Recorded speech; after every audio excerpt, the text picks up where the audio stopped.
You have to deliver content on demand, on the go, on every device. You have to move faster when you manage, monetize, and maximize the value of content. You need a partner, not just a platform. You need a team behind you. You need Mango Molo. We combine an expert team with an award-winning platform delivering back-end and front-end OTT content services. We help anyone skilled to serve millions of viewers with simple, powerful, end-to-end solutions and 24/7 support. Set your OTT strategy, grow audiences, and capture new revenue with a platform purpose-built to empower you to rapidly go to market without adding complexity. Leave the technology to us. Accelerate your digital journey. Get started today. Mango Molo. Fast forward to your digital future.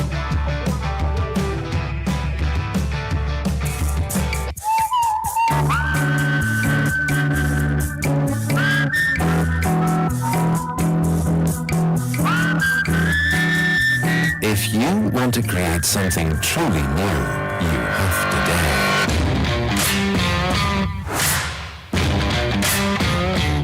Dare to look at things out from your comfort zone.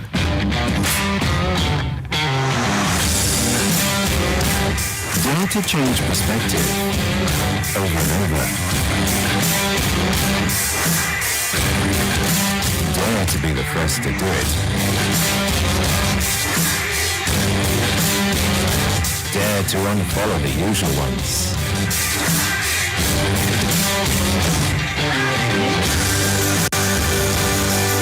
We are Beat, worldwide presence.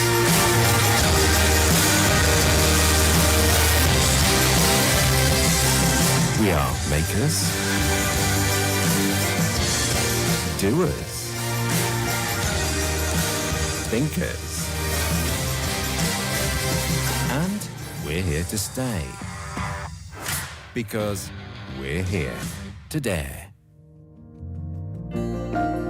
Quando la visione cambia, tutto prende forma.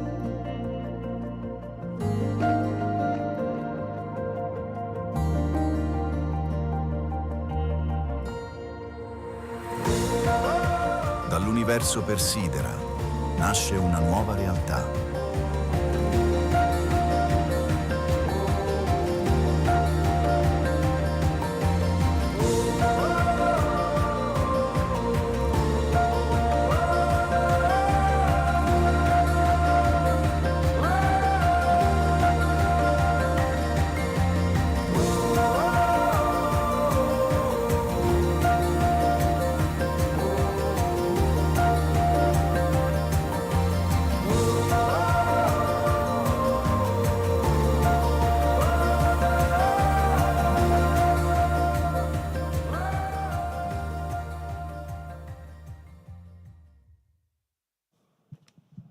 Bene, buonasera, benvenuti a questa 22esima edizione. I change in English just to inform you that for all the people that are not Italian speaking, please, you have the Bidu and the simultaneous translation available today and tomorrow, obviously, just outside of the plenary session. Thank you so much. Adesso devo tornare in italiano. Sorry, Wissam, sorry. Hablamos en español si quieres, sin problemas. Benvenuti per questa 22esima edizione che è molto ricca, molto intensa. Farei come dire, un esercizio che già, come dicevamo, già un po' perso da tempo e invece vogliamo recuperare subito. Quindi invito qui sul palco il sindaco del Comune di Lucca, Mario Pardini.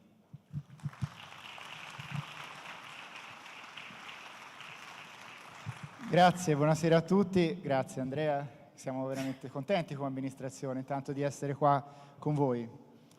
No, non so perché avevamo perso questa tradizione onestamente e mi scuso perché io credo che tante persone che sono qua sono rimaste affascinate e rimangono affascinate da questa città splendida, da quello che trasmette, dall'energia, dall'entusiasmo, dalla capacità di attrarre le persone.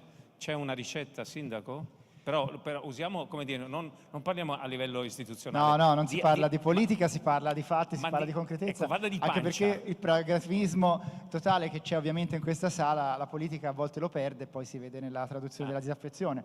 Invece no, noi parliamo di una città appunto che vuole diventare sempre più internazionale, che ha bisogno di manifestazioni come queste. Siamo orgogliosi, ormai sono diversi anni che siete qua, 22 edizioni, le avete fatte almeno 6 o 7, forse 8 nella nostra città. È una città che investe tanto appunto sull'internalizzazione attraverso eventi che sono ovviamente molto collegati al vostro mondo. Io prima di fare il sindaco ho avuto l'onore di collaborare 10 anni con Lucca Comics and Games. La cito perché secondo me è un esempio di una manifestazione ormai di livello internazionale che un genius loci ha voluto che nella città di Lucca trovasse il suo contenitore ideale, quindi legare le bellezze del nostro patrimonio artistico, basta pensare alla sala, a questo complesso bellissimo dove siamo, mettendo insieme contenuti. I contenuti più moderni sono una città che vuole anche legarsi alla formazione, l'audiovisuale per noi veramente diciamo è un punto di partenza, un po' il DNA che ha dato la città, i Natali a Giacomo Puccini, Boccherini, le manifestazioni, Lucca Comics, Summer Festival, eventi internazionali fatti in una città comunque di 89.000 abitanti, manifestazioni B2B che sono fondamentali e fanno da collante fra manifestazioni, pubblico e imprese. Le amministrazioni devono essere sempre più vicine alle imprese, lo fanno in tanti modi, ma quello di essere, speriamo nei fatti anche sempre di più, vicini a una manifestazione come il FED, per noi è sicuramente una punta d'orgoglio. Allora, vi anticipo che alla fine di questa edizione del forum annunceremo quello che sarà il format arricchito dal 2026.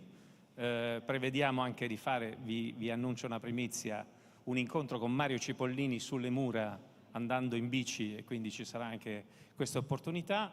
Io so che adesso lei fa un po' come dire tronfio dei successi di questa città. Mi preparate? Un po' di sano campanilismo toscano, sì, fatemelo avere, e quindi l'orgoglio della nostra città. La parola campanile in toscana è una parola, come dire, sacra. Mi preparate il video dedicato a una protagonista che verrà a Lucca quest'anno, che è Jennifer Lopez.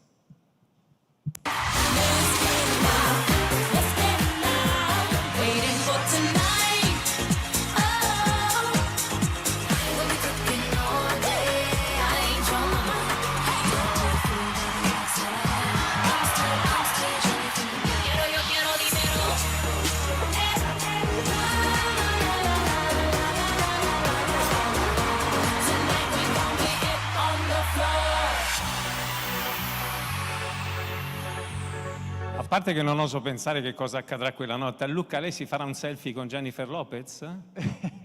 No, il 21 luglio, siccome la data non l'ho vista, lo dico io. Ma questo 21 è il promo. luglio è molto importante. Vabbè. No, diciamo che comunque abbiamo fortunatamente un grande know-how di eventi. Storicamente, appunto, le due manifestazioni hanno fatto sì che le amministrazioni volenti o nolenti imparassero a convivere con una crescita, anche i nostri concittadini. Ormai, diciamo, sono pochi quelli che non vorrebbero simili manifestazioni nella nostra città. E quindi su questo, in bocca al lupo. Viva il lupo e grazie. Quindi, il sindaco di Lucca, Mario Pardini. Buon FED, 22esima edizione del FED a tutti. Grazie mille, grazie sindaco, grazie davvero di cuore. Allora, se mi preparate per cortesia la foto 00, voi mi ascolterete, come dire, con questi numeri per chiamare un po'.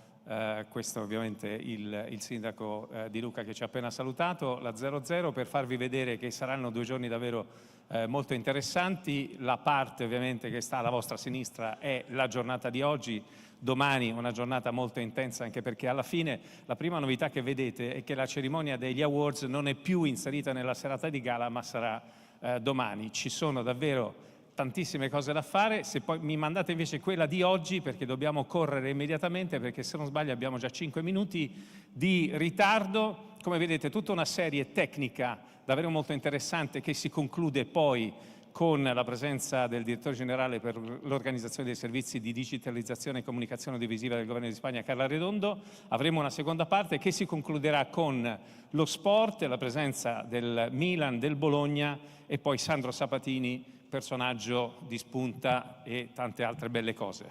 Di nuovo trasmetto, come dire, cambio regime, I change my language, just to welcome the first speakers this afternoon, Thomas Ben from Mainberg, Thomas, thank you so much for your presence.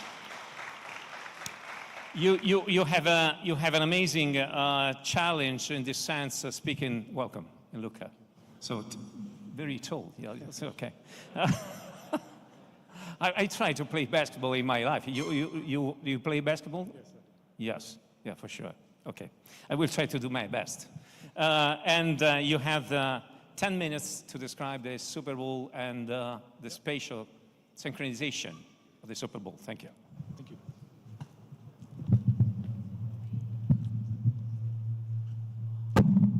Sorry. Okay, can everybody hear me? I think that use the mic directly. Okay? Okay. Yes. Okay. Yeah. Hello, everyone. So my name is Thomas Behn, and I'm with Meinberg. And I want to take the chance to talk about the challenges of large-scale broadcast synchronization at the example of the Super Bowl, where our devices have successfully been used within the last couple of years. Okay, so just a quick overview over my talk. I will start giving an introduction on the Super Bowl itself and also on a company named Game Creek Video. Then a few words about ourselves. I will then talk about the requirements for synchronization at the Super Bowl and also about the challenges that arise during such a large-scale broadcast event and about the solution, the PTP Palace, that helped to master these challenges. And at the end of the talk, I will briefly talk about PTP monitoring as well. Just a few words about the Super Bowl, number 57, which took place in the State Farm Stadium in Glendale, Arizona, on February 12, 2023.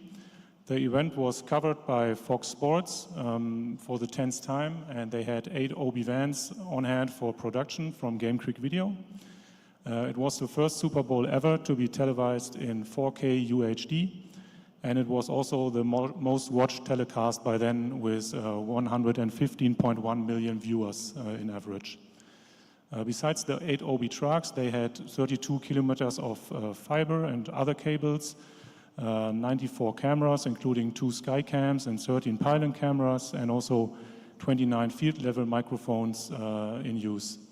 And also 35 analysts, commentators, and hosts were on the ground. As I said, Fox Sports got help from a company named Game Creek Video.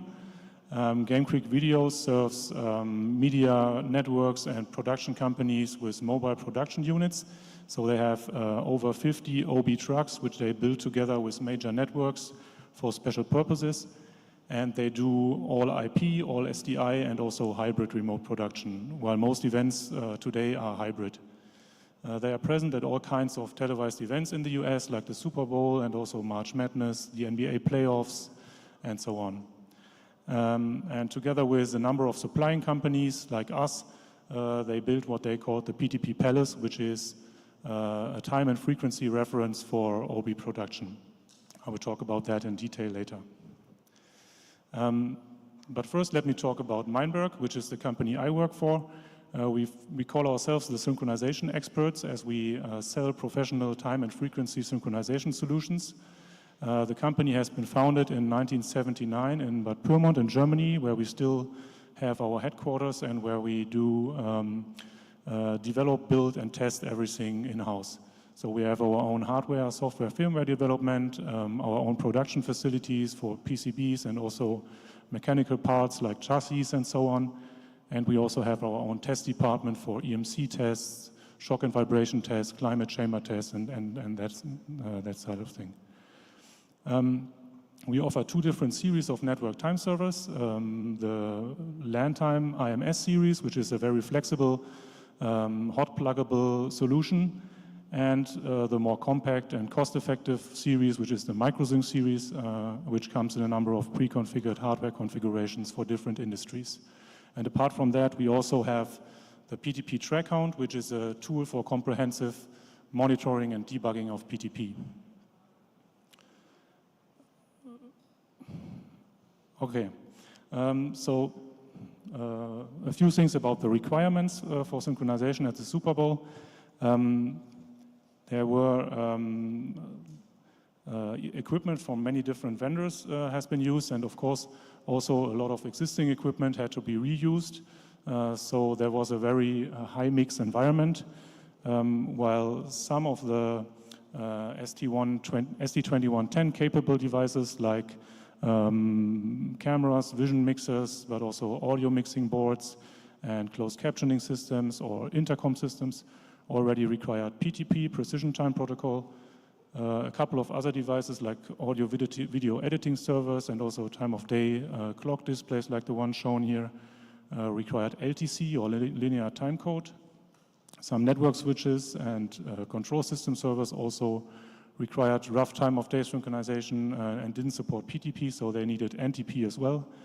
And of course, for all the existing equipment, existing SDI broadcast equipment, they needed blackburst and tri-level sync as well. Yeah, so what were the actual challenges that Game Creek Video and Fox Sports faced at the Super Bowl? The first thing, as I said, was it was a very high mix environment, so a lot of different signals were required, and of course all of these had to provide the same time and same frequency.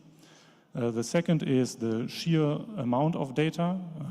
They had 8 OB vans on site, and only one OB van produces 24.5 petabytes of data in 24 hours.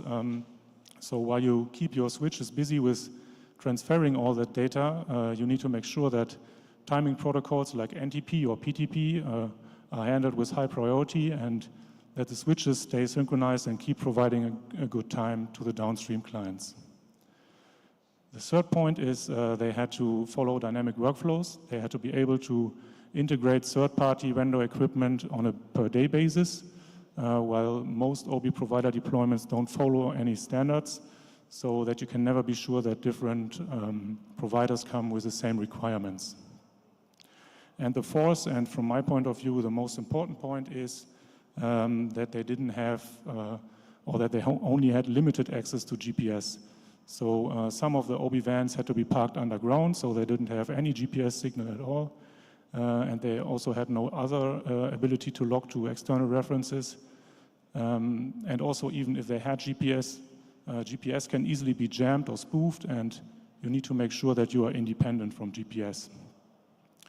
So from my point of view, the most important requirement for synchronization of such an event is that you have a local and independent timing reference that is the reference for all systems on site. Only by doing that, you can make sure that if GPS is lost by whatever reason, and the time that you provide starts to drift, at least everything drifts in the same direction and keeps in sync to each other. Okay, the solution that Game Creek Video came up with is what they called the PTP Palace. It is a rack of synchronization equipment and is part of their truck series called Encore. And it consists of 2 Meinberg LANtime M3000 time servers. Both of them have a dual GPS receiver and also the capability to run as a PTP follower as an alternative to GPS. They also have a double oven HQ oscillator, which has a very good holdover performance of 4.5 microseconds per day. And they have 10 individually configurable PTP ports. Each of them can run in its own PTP profile and in its own PTP domain.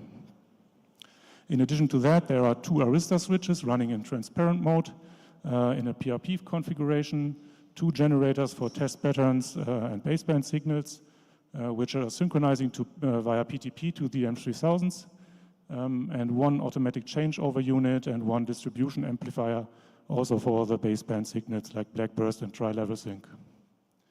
The big advantages of this system are full redundancy is already built in. It serves legacy and IP signals. It has only 1 single oscillator that is the reference for the whole system, and it serves independent PTP domains and profiles. So this PTP Palace, or more specifically the M3000 within the PTP Palace, was the only system on site that was synchronizing to GPS. All other systems, all other trucks also, no matter if they needed PTP or blackburst, synchronized to the PTP Palace and were then able to provide a good and stable time to all the equipment inside and outside the trucks. Okay, as announced, the last slide of my talk is about monitoring. We have a monitoring software which is named PTP TrackHound. This is also used in all PTP-enabled trucks from Game Creek Video. It is a software that captures, visualizes, and analyzes PTP network traffic. And they do that by setting up a mirroring port on the transparent clocks. It's available for free from ptptrackhound.com, so please feel free to download and check it out. And with that, I'm coming to an end. Thank you very much for your attention. If you want to see PTP TrackHound in action or also talk about our time server solutions, we are here at the booth of Synchron Systemi, so thank you very much. Thank you so much, Thomas, for your speech. Thank you so much. Here. And please visit the Synchron Systemi and Meinberg space right here. Now it's time to pass to Broad Peak. Olivier, welcome. In Lucca with Go Shoppable. The future of advertising is interactive. You have 10 minutes. Welcome again. Bienvenue. And here you have your remote control. Please, 10 minutes. Hello, everyone. Thank you very much for the invitation. First time in this. Whoops. Let me go back to the first slide.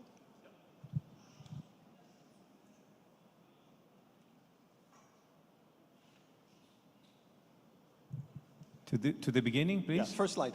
Yep. Thank you very much. Thank you. You're welcome. This is the first? No. First, I don't know. Tuck. So. It's okay. We can No. we'll just start. Could we have the presentation since? Okay, thank you so much. So I just click on this one. Yes. So yeah, this afternoon we're going to talk about something we think is a real opportunity for content providers, broadcasters, and operators. And before I start, just want to introduce myself. My name is Olivier Carra. I'm with Broadpeak, taking care of solution marketing. And I thought I wanted to do a very quick poll. Who within this room has already engaged with an interactive or a shoppable ad on TV or on CTV? No one? Okay, so still something new, I guess, for most of us. So the idea, before I move forward, is just to introduce quickly the company. And should I take this one? Here we go. Broadpeak, for those of you who do not know who we are, it's a 300-people company, and we specialize in streaming and ad technology. So altogether, if you take basically all the companies who are using our tech, we have about 200 million end users who are watching TV or content using our technology for streaming and for monetization. And just to be a bit more concrete, these are examples of broadcasters, operators, and content providers who are using our ad tech technology for monetizing their content and their streaming services. So just to explain, they are using our tech for completely different use cases, either addressable TV, sometimes nonlinear TV, but this is where we see growing momentum, I would say.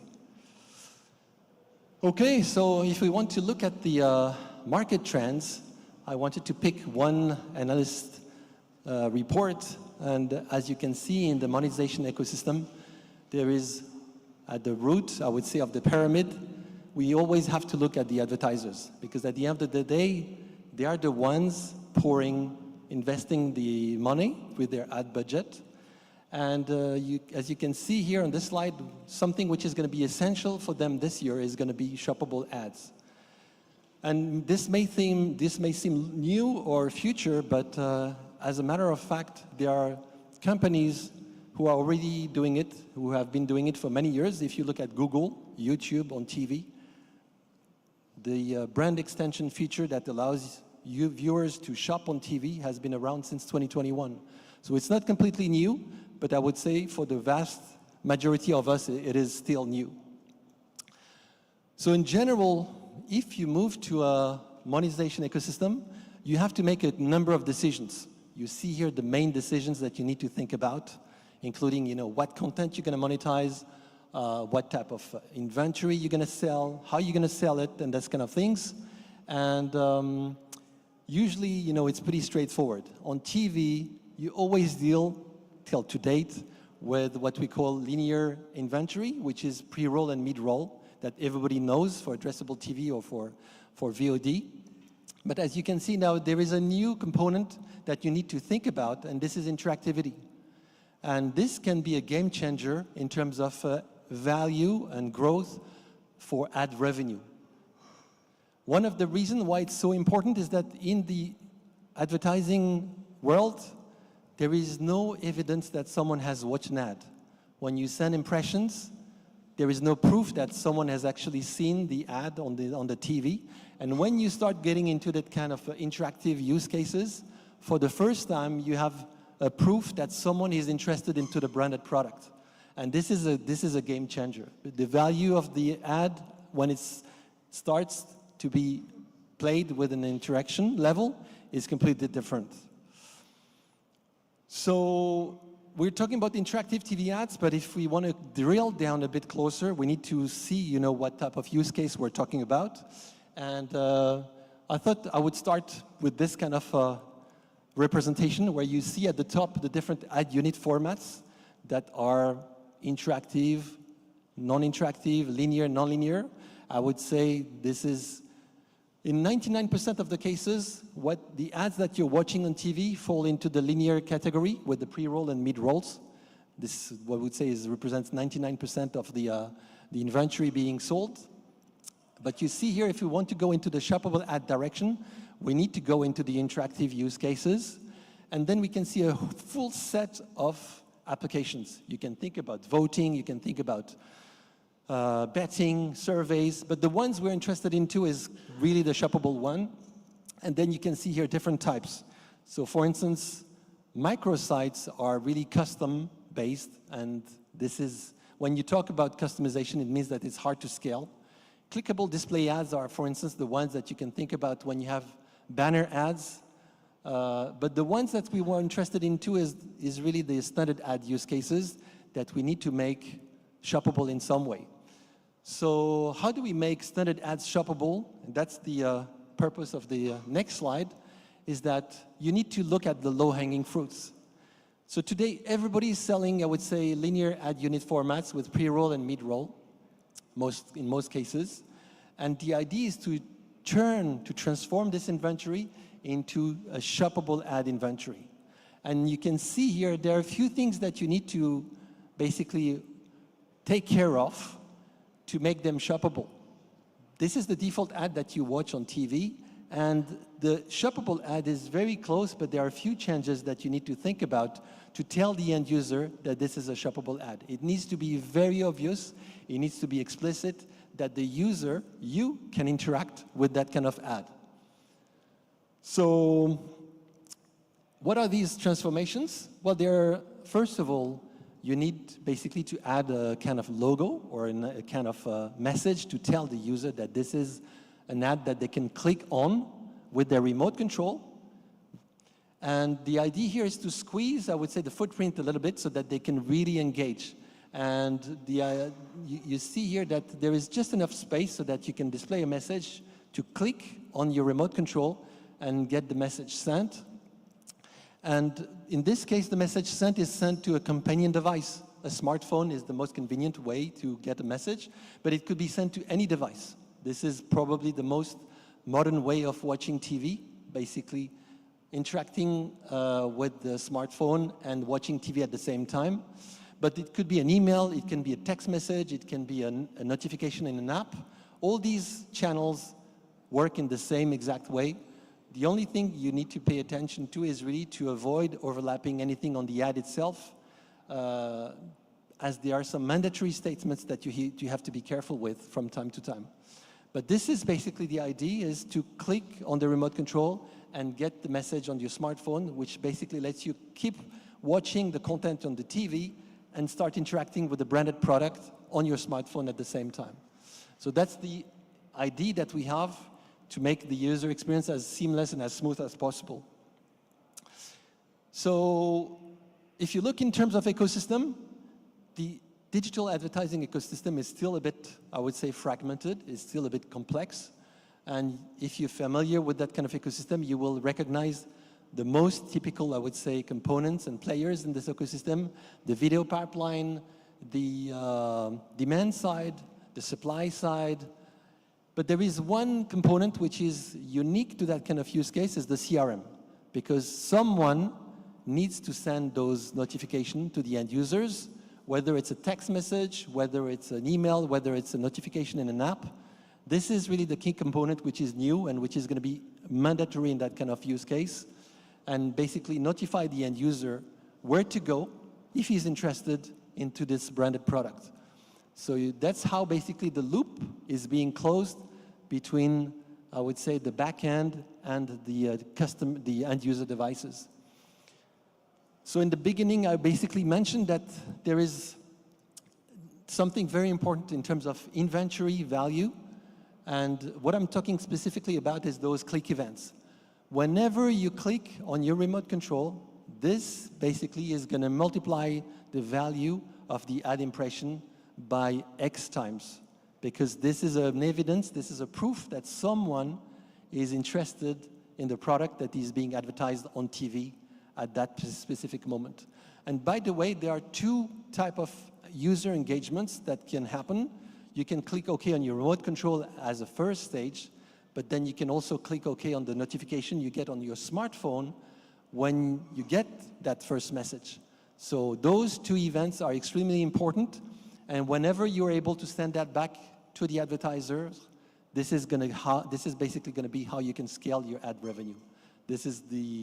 These are the proofs, the evidence that you can basically start making more money and sell your inventory at a much higher price point.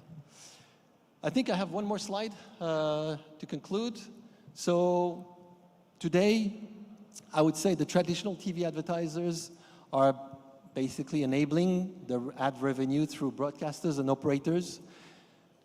If those TV publishers want to grow their ad revenue, they need to get, I would say, the investment from the small, medium businesses, enterprises, and this is how basically clickable ads and shoppable ads can help them to grow their revenue. It's being used on a different model. It's called performance advertising, and this is how you can basically grow the business on the traditional TV distribution formats.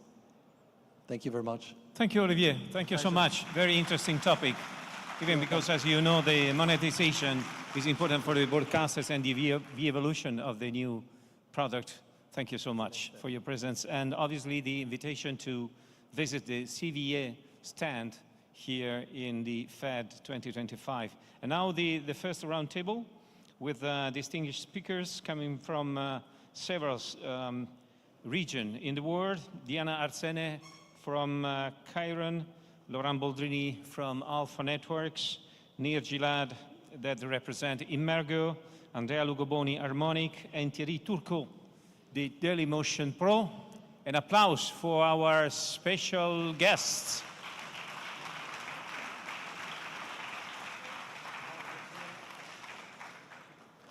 So you know the engage of the. It seems that it's a party. Yeah. As you know, the engage of this round table, because as the old FED 2025, nothing is prepared before. It's terrible that I receive a lot of emails from Dailymotion to say, give me all the questions that you need for Thierry, because we are in panic. Even near Candelaria sent me several emails about this. So could I ask to you to give me 2 words that represent your company? Diana, 2. 2 words only? Yes. First of all, hello everyone. Yes, coming from the heart, in my opinion, is not industrial commercial question in this sense. No, absolutely. So 2 words to define my company. To represent Chiron, what is 2 words? Graphics, live production, and post-production. So Okay. that's a little bit more than 2 words, I'm sorry. And why shortly? I'm sorry? Why shortly you choose this kind of words? Because that's really the identity of the company, and we really are one of the leaders in this market, and we want to maintain that position. Near, 2 words to represent Immergo, because you have a special challenge to come in Europe and to be a conqueror of the media markets, the audio. I think 2 words are, we are helping the disruptive revolution words, that is no? happening right now in the TV industry. Okay. So, disruptive technology, that's the 2 words. Benvenuto, Ri. 2 words for you. Seamless streaming on all screen and audience engagement with social behavior. And the reason? Because we note new consumption in terms of audience engagement in the vertical format and also on all kind of screen. Okay, I represent Andrea and Laurent because they are distinguished speakers since the Napoleon was here in last century, I guess. Is real, Laurent? 2 words to represent Harmonic in your opinion, Andrea? The audio, please. Yes. No. Sorry. Okay. Hi everyone. Play out to delivery for us, streaming, sports streaming, and last word, monetization. This is important for all, I guess. Huh?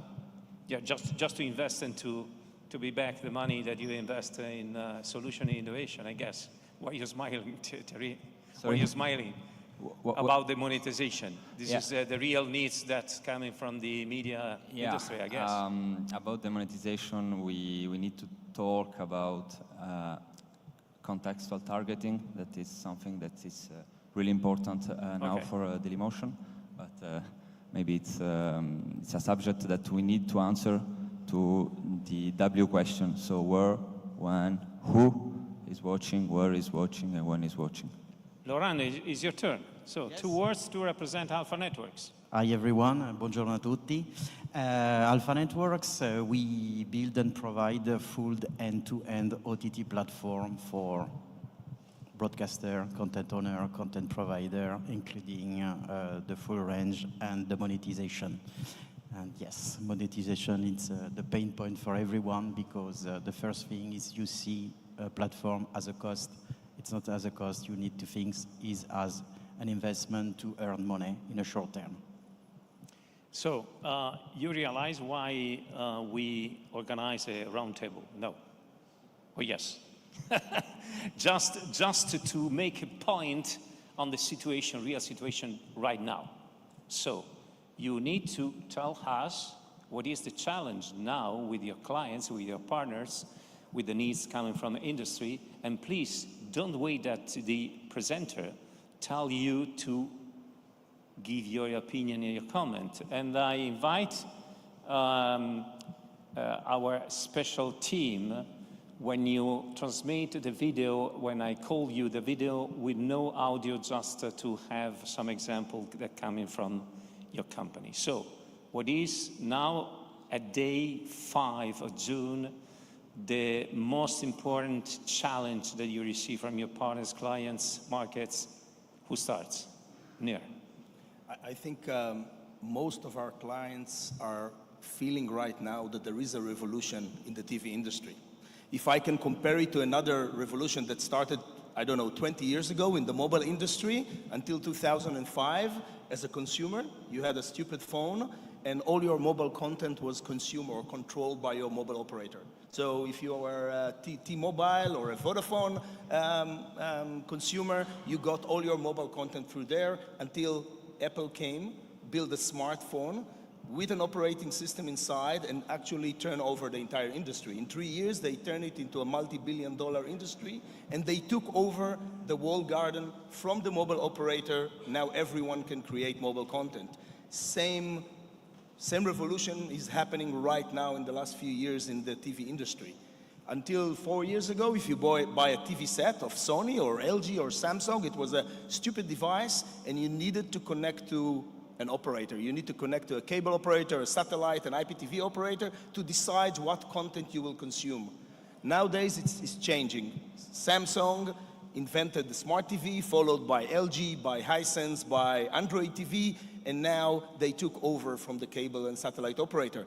they control the content, and they are continue to change the industry.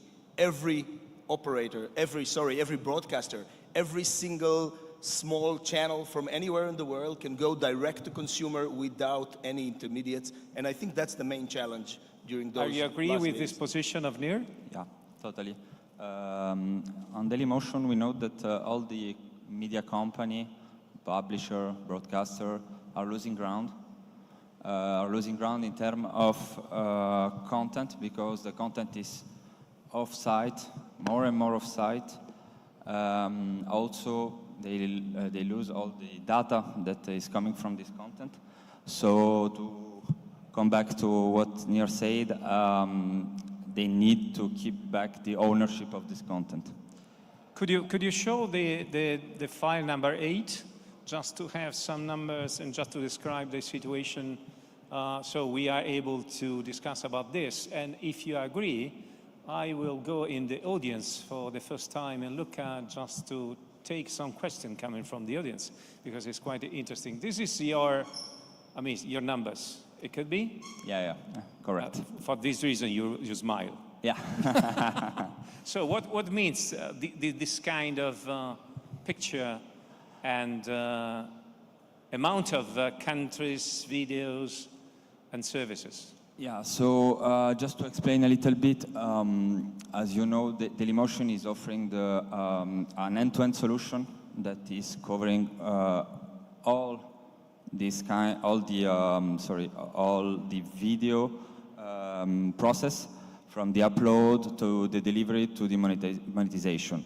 So as you can see, you have some famous newspapers that are using Dailymotion, the video player of Dailymotion, and the hosting service of Dailymotion. One name can be Le Monde, another can be Marca. Yeah, it seems that we have the solution to the question about the Pope. Sorry? It seems that we have the solution about the question, how does the conclave pick the new Pope? I think yes. It's done. You can see also some things about Gazzetta dello Sport. I'm for Inter Milan, so it's a really hard moment for me to talk about, but as you can see, there is all the best newspapers that are using Dailymotion, and one of the ask. But it's quite curious that you are sad, because the Champions League winner is the Paris Saint-Germain. I know. So? I was in Paris. It was really hard. Come on.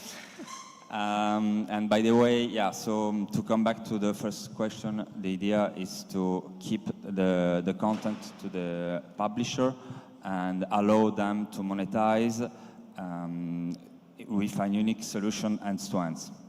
So the slide number 3, just to describe from the word coming from Dailymotion Pro and the experience, that I think is interesting, even because, for example, Corriere della Sera e La Repubblica use your services. This is the word coming from Chiron.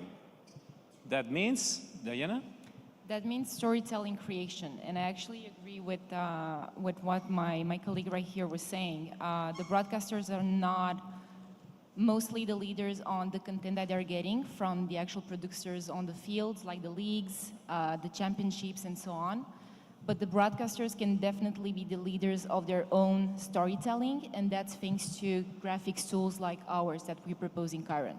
So having high-quality graphics for live data integration, sports graphic automations, easy-of-use tools that will allow the operators to do faster jobs and more efficiently, that it's in the power of the broadcasters. And that's a challenge that our broadcasters and the customers are looking for, and we are keen to believe that in Chiron we are helping them with that. It's stupid to say that quite all the words coming from the media now looking for OTT and streaming, remote, SVOD, and so on, right? You are focused on one of the things that I believe is one of the very great proof of the better quality that you are able to deliver, that is live. Exactly. Live sports, live events, concerts, something like that.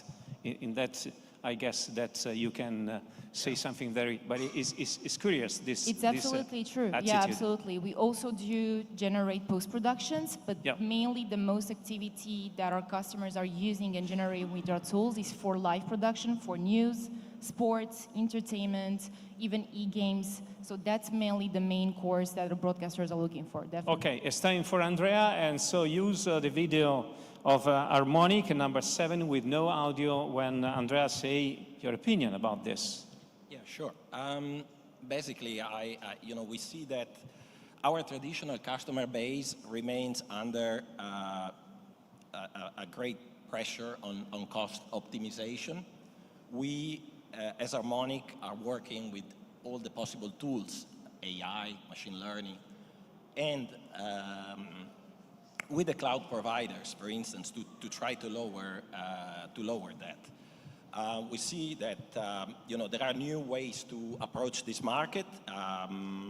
We see hybrid.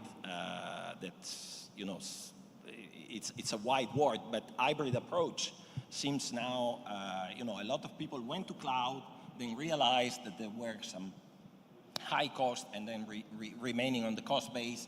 They see that on the 24/7 channels, there is a need for appliance solutions. And then for the cloud proposition is for events. We were mentioning sports streaming and streaming companies in the sport area. We see that events are the new trend. So organizations, even traditional broadcasters, are working more and more with events. Of course, yes, the cloud helps the event-based. The other trend that we see is, to help our customers, we move to monetization. Yeah. What it means, monetization for us, it means to find new ways to find revenues and generate incomes. Then I can give a couple of examples on how, for instance, we do on advertising, dynamic advertising, we do what we call in-stream advertising. So we try to give, I give the example of Formula One. Everybody in Formula One can see an L-shaped banner with some commercial. That commercial normally is done in broadcast level at playout. We now try to do that at targeted per audience with the OTT stream. So we can put an L-band shape banner whilst there is a penalty, so there is a moment of transition, and we can, through AI, trigger a monetization for the platform. Okay, we will be back for the the video number 5 of Alpha Networks, just to give your comment. And I go to the audience just because I see that there is a person that make a request to the mic for the question, Ciro Gaglione. So, Laurent, it's your turn. Yes, so in Alpha Networks, yes, we use AI for a lot of things. So for the dynamic ad insertion, based on the content that the end user is also watching, based on the metadata, based on the profile. So with this, you increase a lot your CPM. For example, we've got some customer, 22 euro by CPM, so which is quite huge. For VOD, we are able to insert it directly in the live to replace the standard advertising that there is in the linear channel. And for this, we work with Broadpeak, as you saw before, so we work with the expert on this. But not only for the advertising and the monetization, the trend on the market also is the user experience. 30% of the people spend time in searching their own content in the platform, and it's a waste of time because I'm here. I would like to find my right thing to see, to watch. And we have dedicated tools that they show you the right content about your habits, what you are used to watch, or about what you feel inside your registration account. Now the content is going to you. It's the platform, it's customized for you, it's customized for the prospect, it's customized also based on the area, because in France we see the people used to watch something, in Italy another thing, in another continent it's another thing. So also to personalize when you enter for the first time the first page of your app's based also on their devices. Okay. So it's very personalized and tailored experience, which is the goal for now, and also pushing now on OTT platform. It's not only video, it's also audio. We have a lot of requests to stream radio, to stream podcast, and to give information for the people. Okay. And also content, editorial content, which is a key point, an important point to add inside an OTT platform. Okay, special guest, do you accept questions from the audience? We do. Yes, Okay, with okay. pleasure, and also to share on our booth. Yeah. It's quite interesting to engage the audience, even just to understand. Ciro Gaglione, coming from Kebola, you know, is a very... Stand up, please, Ciro. Ciro, a question about the application of artificial intelligence to the guys. Very brief answer. I don't know. I think that I can ask to Dailymotion Thierry, which is the new generation of the application for the new business and monetization. Okay, hello Ciro. If I understand, are you talking about clipping and stuff like that? Okay.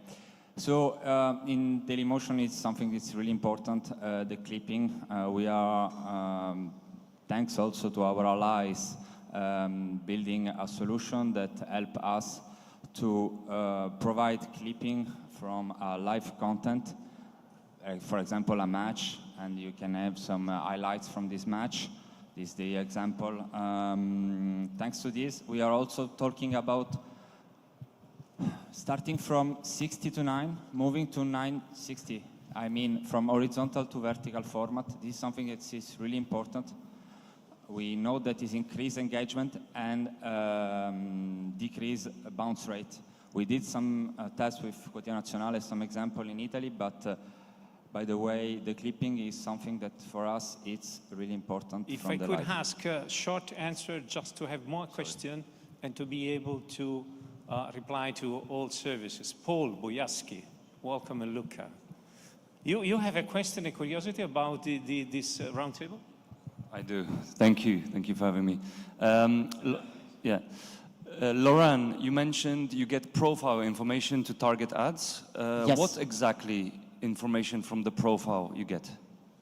So it's very easy. So inside the platform, and also we are able to generate meta tagging according to the content, and according to the profilation of the end customer. We have a lot of figure and data. We transfer it directly to the ad server, and we can give you, based on your habits and what are you watching, the right advertising, and you select what do you want to do to insert, if it is a pre-roll, a middle roll, also for the live. Okay, thank you so much. Fabio Graglia, Right Way. So, you know that the audience are engaging when decided to make question for the speakers. Hi. More than a question, I have a doubt I would like to share with you. We see a lot of channels, growing offering of live channels, VOD content. My doubt is, could all this become a problem regarding prominence of the single offer? What are your ideas? Diana? Well, or Andrea or Nir? Maybe Nir, you can start. Go ahead.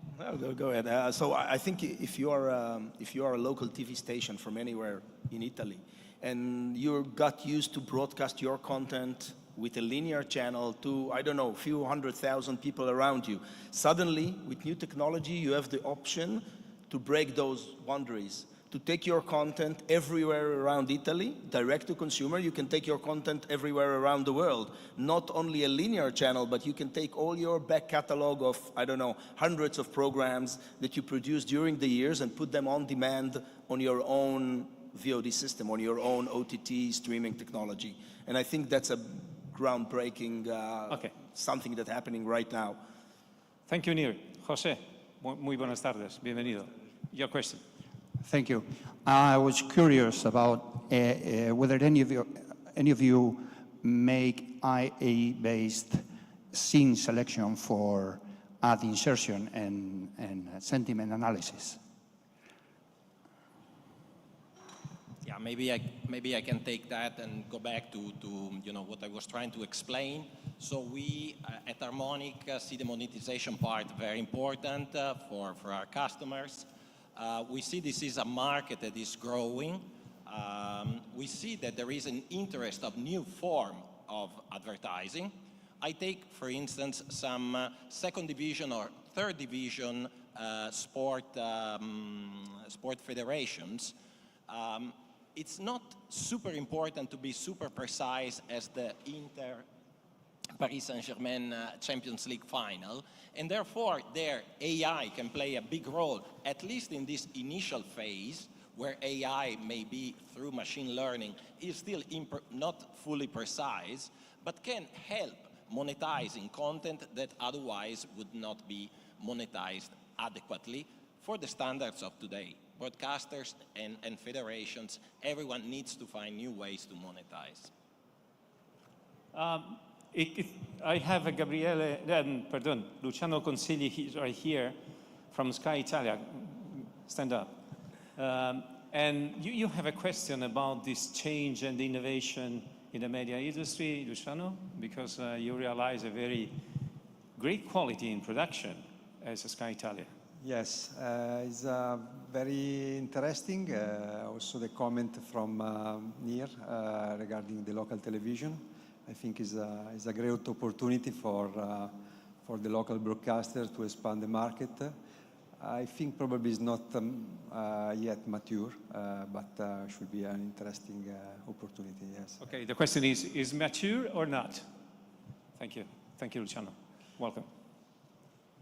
Can you repeat the question, Andrea, please? Okay. Luciano. I'm sorry. Is more than a question, is a comment? Yes, is mature or is not mature the market to expand the distribution on the OTT regarding the local television?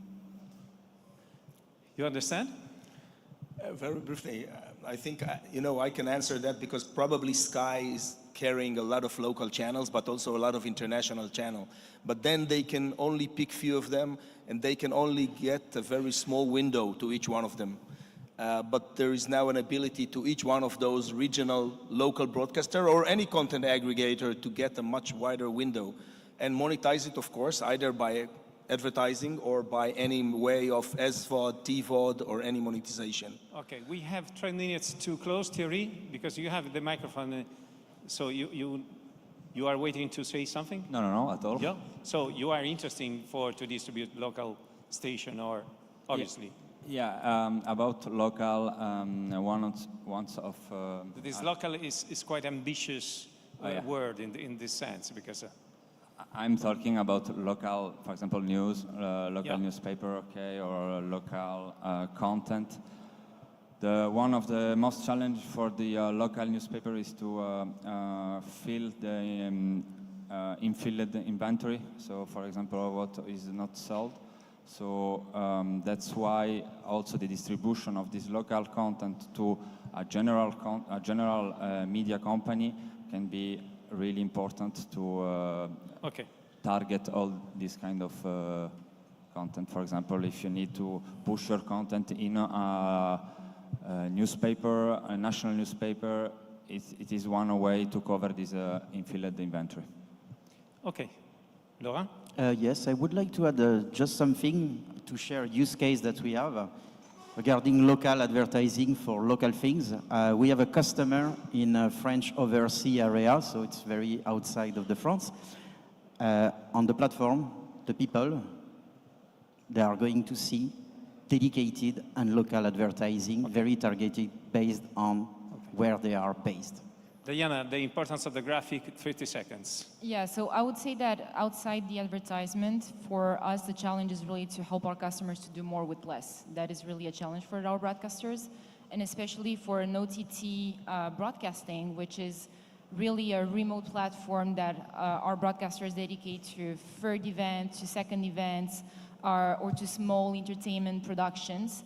They are really looking to have that monetizing on not deploying with the high quality broadcasting tools and systems, right? Okay. In order to save some money, in order to save some costs on the operators and so on. So we really see the impact of AI in order to facilitate, to accelerate the process of operation, to allow to the creative departments to improve their storytellings and to have a better efficiency as well. So okay. That would be my conclusion. So take advantage of the meeting, networking, and the gala dinner tonight just to meet Andrea Lugoboni from Harmonic, a very special friend of us. Laurent Boldrini, Alpha Networks, Diana Arsène by Chiron, amazing professional, a great energy coming from Diana, amazing, really amazing. I don't want to ask you why you have this kind of energy and enthusiasm. So I try to keep something from you. Nir Gilad from Immergo and Thierry Turcot from Dailymotion. Thank you so much, ladies and gentlemen. Thank you for your time. Grazie a voi. Thank you. Cedric, is your time just to have a very ambitious title, how to distribute your content, and we're discussing about content. Welcome, Lucca. You represent Sina Media. You have 10 minutes for your presentation. Your time. Buongiorno. Let me check if it's working. It's working. So I'm Cedric. I'm from Sina Media. I'm based in Paris. I don't know if you know Paris Saint-Germain or PSG. I hope I catch your attention now. So we'll talk about how to distribute your contents to your affiliates. It's about B2B distribution, about live content, using open internet and the AWS network backbone in a very reliable way with almost no defects. Just few words on Sina Media. Sina Media is about 2,500 people with 3 different BUs. I'm part of the video network BU. So the video network BU deals about the data plane. So it's about ingesting contents, processing content, encoding, transcoding, packaging for OTT, and delivering content to satellite, to IP network, to CDN, and so on and so on. So we have a huge amount of customers. In Italy, we are working with Telecom Italia, with Rai, and directly with DAZN, and also the Ligua. So before entering the details, where should I? Yeah, no, yeah. Before entering the details of Cortex Link, which is a solution to distribute your contents, just a few words on where we stand in terms of the service. So historically, all solutions were deployed hardware-based, so it's very reliable, it's very cost-effective, it's easy to operate for your teams, and there is a support based basically on RMA since it was a hardware-based solution. It was managed by the customer. Then slowly we evolved into virtualized software, which is the main solution deployed nowadays, based on software. So with faster evolution, feature rich. You can add some more feature into your software by upgrading your software on your servers, etc. This is where we stand mainly now. We are slowly moving into the cloud with 2 different kind of solution: a single tenant solution, so the one on the in violet. I don't know how to say in English anyway. It's violet in the cloud. So it's single tenant. It's dedicated for one customer, one solution. It enables faster time to market, faster innovation, but the state of the art is really the last one, the one on the right-hand side for me, with which is called multi-tenant self-service software as a service. So basically, it's sharing resources between all the tenants, all the customers, and it enabled the fastest innovation, the fastest deployment. It's in minutes instead of weeks or months, and it's obviously cost optimized since they are sharing resources. So this multi-tenant self-service solution is used by Cortex Link. So let's talk now about Cortex Link. Yeah. So what is Cortex Link? Cortex Link, it's a service that runs on the cloud, which enables you to do some B2B distribution of your live content. It's highly reliable. Our SLA guarantee that it's 5.9 reliability, so 99.999% of availability. In terms of downtime, it's about 5 minutes per year, not more, which are guaranteed. Just a sensitive information to share with you. I keep on you to keep the secret. We worked with the Olympic channels for the last Olympic game the last summer in Paris. Cortex Links was used with absolutely no downtime. So it's very reliable and it's very easy to use. It's also a way to differentiate or to add an optional way of distributing your content instead of the satellite, which is the current approach now to distribute your content all over the world. It's an option. It can be also a replacement to this use case. So instead of delivering it to a satellite, you deliver it using internet. Why does it matter? Because then you only pay for what you distribute. You don't have to manage and to plan your distribution months before you want to do it. You don't have to rent for a satellite bandwidth for 10 years. You don't have to pay even if you are not using your distribution service. It can be used for event-based model for 24/7, and it will only cost what you are using. So no overhead of bandwidth. You pay for your bandwidth that you want to distribute. The last point, it's managed with a modern and easy-to-use web UI. Why does it matter? Because for you only focus on what is important for your operations, and you don't take care about the infrastructure which is behind and the way to build your solution. It's made for you.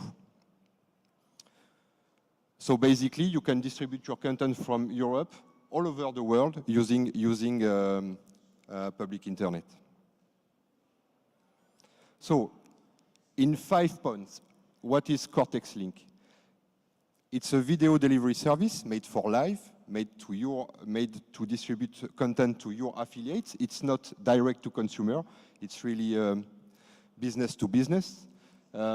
It's fast and dynamic because it's in a few clicks you're able to deploy and configure your service. It's reliable, as I have explained, so it's 5.9 availability guaranteed in our SLA. So when you subscribe to the service, we can have penalties if we are below or up or more than 5 minutes this 5.9 availability.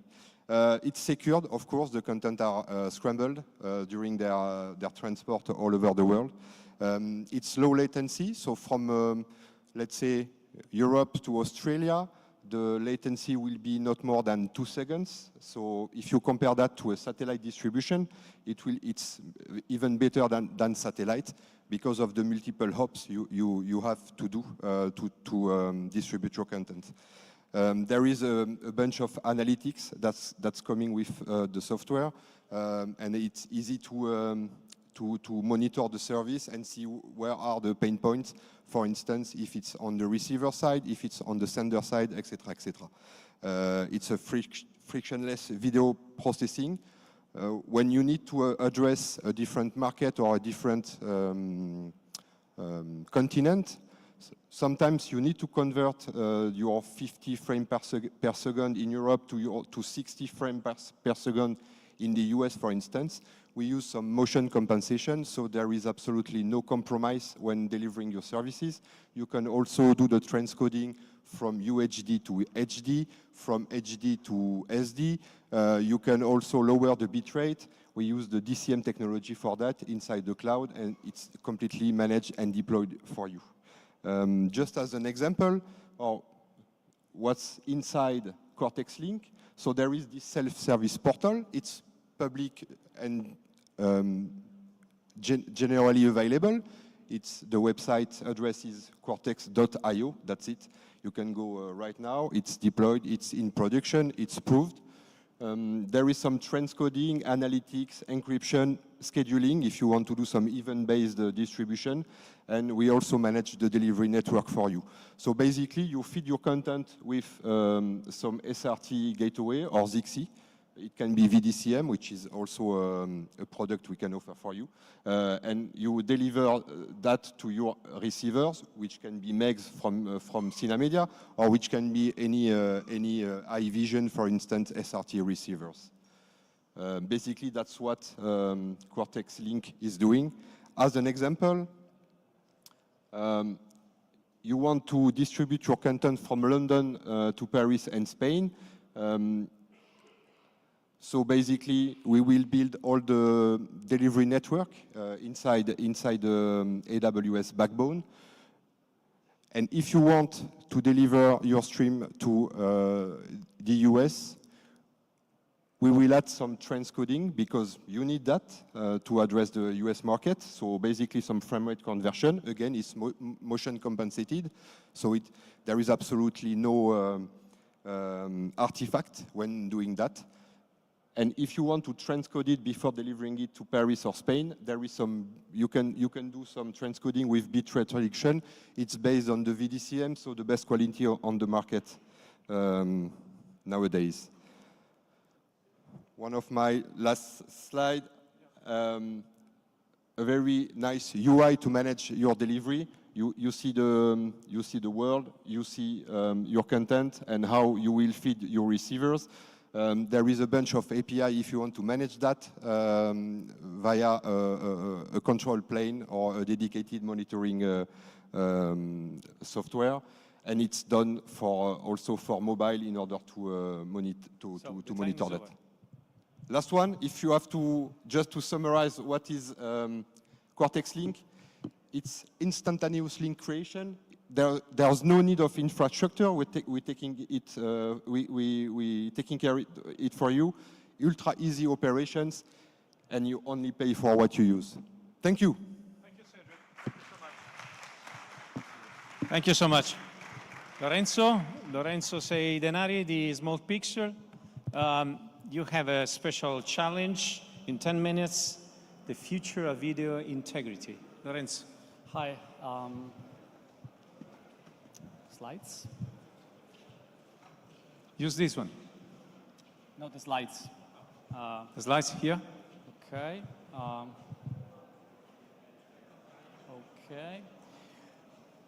Okay, so hi, I'm Lorenzo Sei Denari. I'm a co-founder of Small Pixels, scientific advisor of the company, and I'm also an associate professor of computer engineering and artificial intelligence at the University of Florence.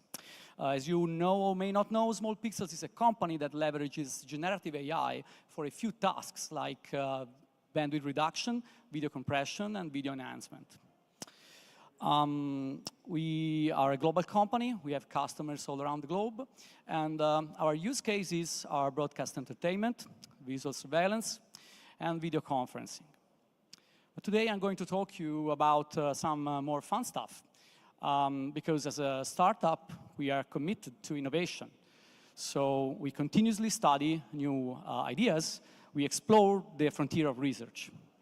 So today we are going to see three possible results of generative AI applied to video processing problems and media integrity in the end. But what is generative AI? So this is a very synthetic description of what we are talking about. So you have an image, you add noise to it, at some point the image disappears. So generative AI is the exact opposite direction. So when we do super resolution, we use this noise transformed into some missing detail to get you the high quality frame you would like to see. So how can we use this, for example, to perform a fully generative codec? So you must know that nowadays, these modern diffusion models are able to interpolate a lot of frames in between of existing videos. But if you look at this problem from a different angle, you may see that it is clearly a way of compressing videos in time. So this added to the underlying structure of generative models. So if you think about it, these generative pre-trained models, they see billions of videos and images, and they work this well. They can generate any content because they work in this semantic compressed latent space. So this is by design a compressed representation of your frames. So if you put this thing together, you can get at no cost an off-the-shelf generative codec. So with few adjustments, this is an idea that can reach you very high quality results, and it is competing with H.265, for example. As video companies, video streaming companies, we really care about the quality for our users, okay? But sometimes we miss some of the picture. Not all of our users are humans. Sometimes the videos are meant to be watched, processed by machines. So it's not just humans who watch our videos. But what machines do when they watch a video is very different from what we do, what is their purpose. So in our case, we just want to enjoy nice quality frames, a soccer game, a beautiful movie. But a computer vision algorithm is looking at the location of objects. You want to count amount of people in an image and something like that. So you may think that if you perform super resolution, all these tasks, they get an improved accuracy. But this is not given by default. So in this case, for example, you have an AI-based super resolution that is meant to improve the quality of the frame, but it's not improving the computer vision accuracy of an object detector. So you see, we're still missing one of the two objects in the scene. But can we actually do the two things at the same time? It is actually possible to teach generative super resolution models to do two things at a time. So in this case, for example, you get an improved quality, but you also get an improved accuracy for the downstream task, which in this case is object detection. But how can you do this? But it is fairly simple. You just have to alternate the optimization of two objectives. So for a few cycles, you do standard perceptual quality improvement training. So you optimize your network to increase the quality of your frames. But at the same time, then you freeze part of the network and you train again. But this time, you connect it to the downstream task and you expect the output frame to be better for the task at the end of the pipeline.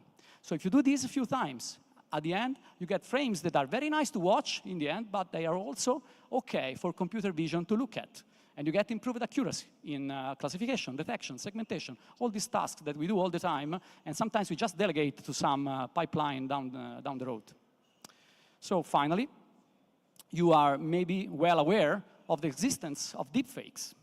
So this is a specific case, and of course it's an harmless example, not to create some kind of panic in the room. So very, very simple problem.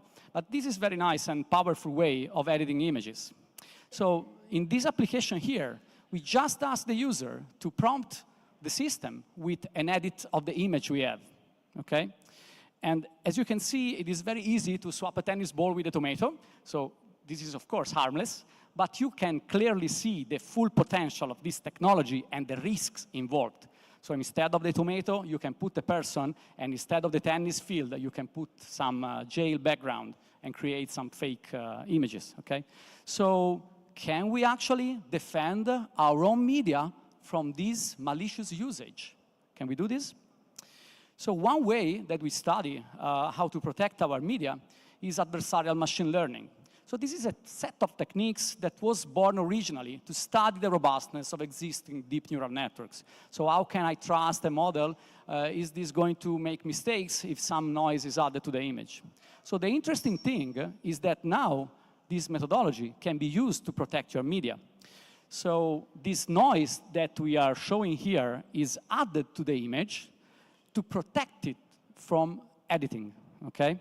So the interesting thing is that this is not just random signal added to the image. This is a specialized noise that we craft through a model, and this noise will protect the image. When the protected image that you can see is almost identical to the one that was used in the first example, when you use this image and you prompt the system with the same editing prompt, then the result is all messy and unsatisfactory. But this happens because that noise we added was specially crafted by us to disrupt the spatial understanding of the diffusion model. So the model tries to understand where the objects are, but this noise that we specially craft for this defense task is made so that the understanding of the scene and the image is completely corrupted. Okay, so this is a technique that can be used to prevent your own media to be used in the training of other models. You can prevent your media to be used in a malicious way. Okay, so this is a very powerful technique that is going to become kind of standard in the future to protect the integrity of your data. Okay, so here I conclude. Thank you for your attention. If you want to discuss more about these topics, please come by to our booth where you can see our current products that we can actually even sell you if you want. But you can discuss with me about all this research stuff if you're interested. Thank you. If you have any questions, I'm here. Now, I'm really happy when I see you and Small Pixel, because you need to change, first of all, the name of the company, because you need bigger Pixel for the success that you realized in the last 2 years. And even you know that Fabio Clabol debuted here in 2023, I guess, 2 years ago. And it's a very great success that born here in Lucca. Thank you, Lorenzo. Thank you, for your time. Thank you very much. Adam, come. It's your time. So thank you so much, Lorenzo. And now Adam Nilsson coming from Net Insight. You talking about redefining the video distribution, right? Yes, correct. 10 minutes, if it's possible 9, if it's possible 8, just, just to avoid to be late for the coffee break and before Wissam's speech and Carla Redondo's speech to close the first part of the FED 2025. Thank you. Thank you. Hi, everyone. My name is Adam Nilsson. I work at Net Insight, a Swedish company focused on advanced media transport solutions, mainly. I'm a product manager there, and I'm going to talk a little bit about, I think what you should sort of take from this is more of a mindset on how we do things. And if I can get this clicker to work, that would definitely help. Interesting. Can you, it's not moving at all?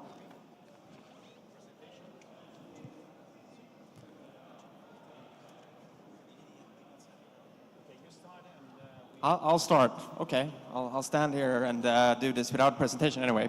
So basically what I wanted to talk about, where I wanted to start, is that we all know that currently we're in a world where content is happening all the time everywhere. When I started in this industry 11 years ago, I started at Eurosport in Sweden. We had 2 channels. Our biggest sports productions were tractor pulling and arm wrestling.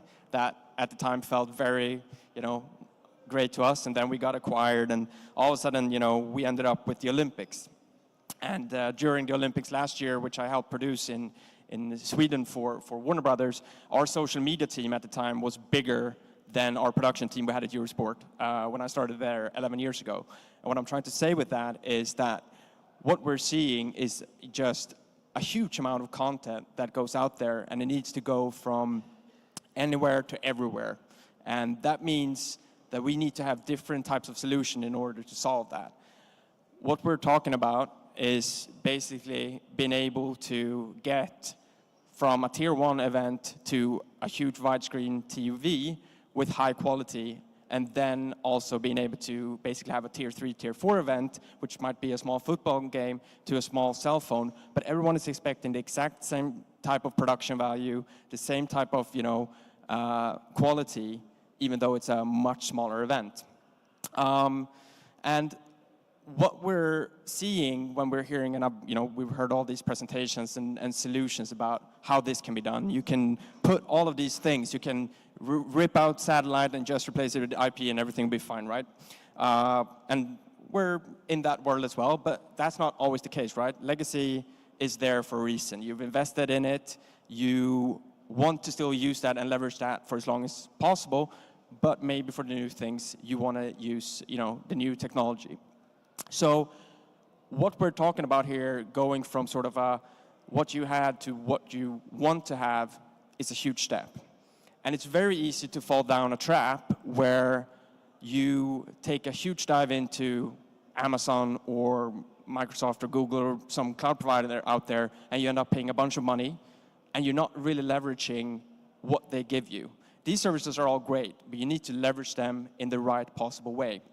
And what I mean by that is that you can take cloud and you can use IP for centralized, processing. That's great if you want to try process one stream and you want to send it out to 4,000 different places. That makes a lot of sense.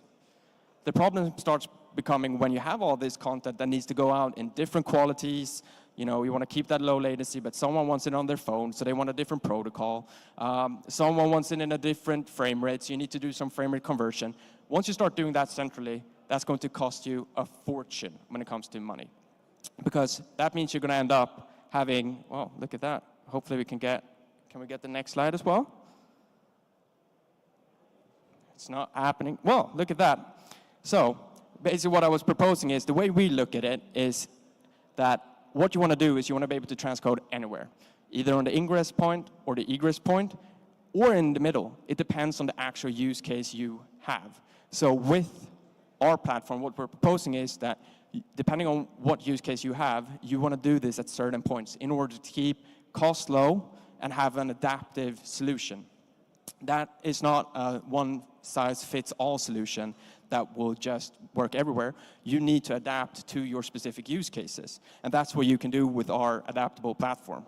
So what that means is that if you take this distributed processing and you put them at the edges, either on the input side or the output side, you can save yourself a lot of cost. You can save a lot of egress cost that you otherwise would have to spend for a cloud provider. They're already making their money. They're doing fine. We all know that AWS are fine. They don't need to worry about their money. But what you can do is you can adapt so that the actual taker, someone is going to view that content. They're going to get the exceptional, the best possible solution for them. By adapting at the edge, you will give them, if it's a high screen, UHD TV, they will get one type of solution. And if you have a small phone, you will have another, and you can do all these changes in a way so that you save cost, but you still give the end user of the content a good experience.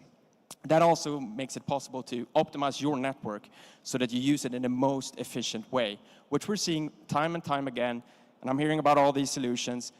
It's about optimizing what you have. It's not about just building the new stuff, which is cool and great. It's about optimizing what you have so you can do it in a good way so that the transition doesn't become that you have to spend a lot of CapEx money up front and then you're just stuck there because you've invested so much money. Take a small step, make it usable for whatever you're trying to achieve.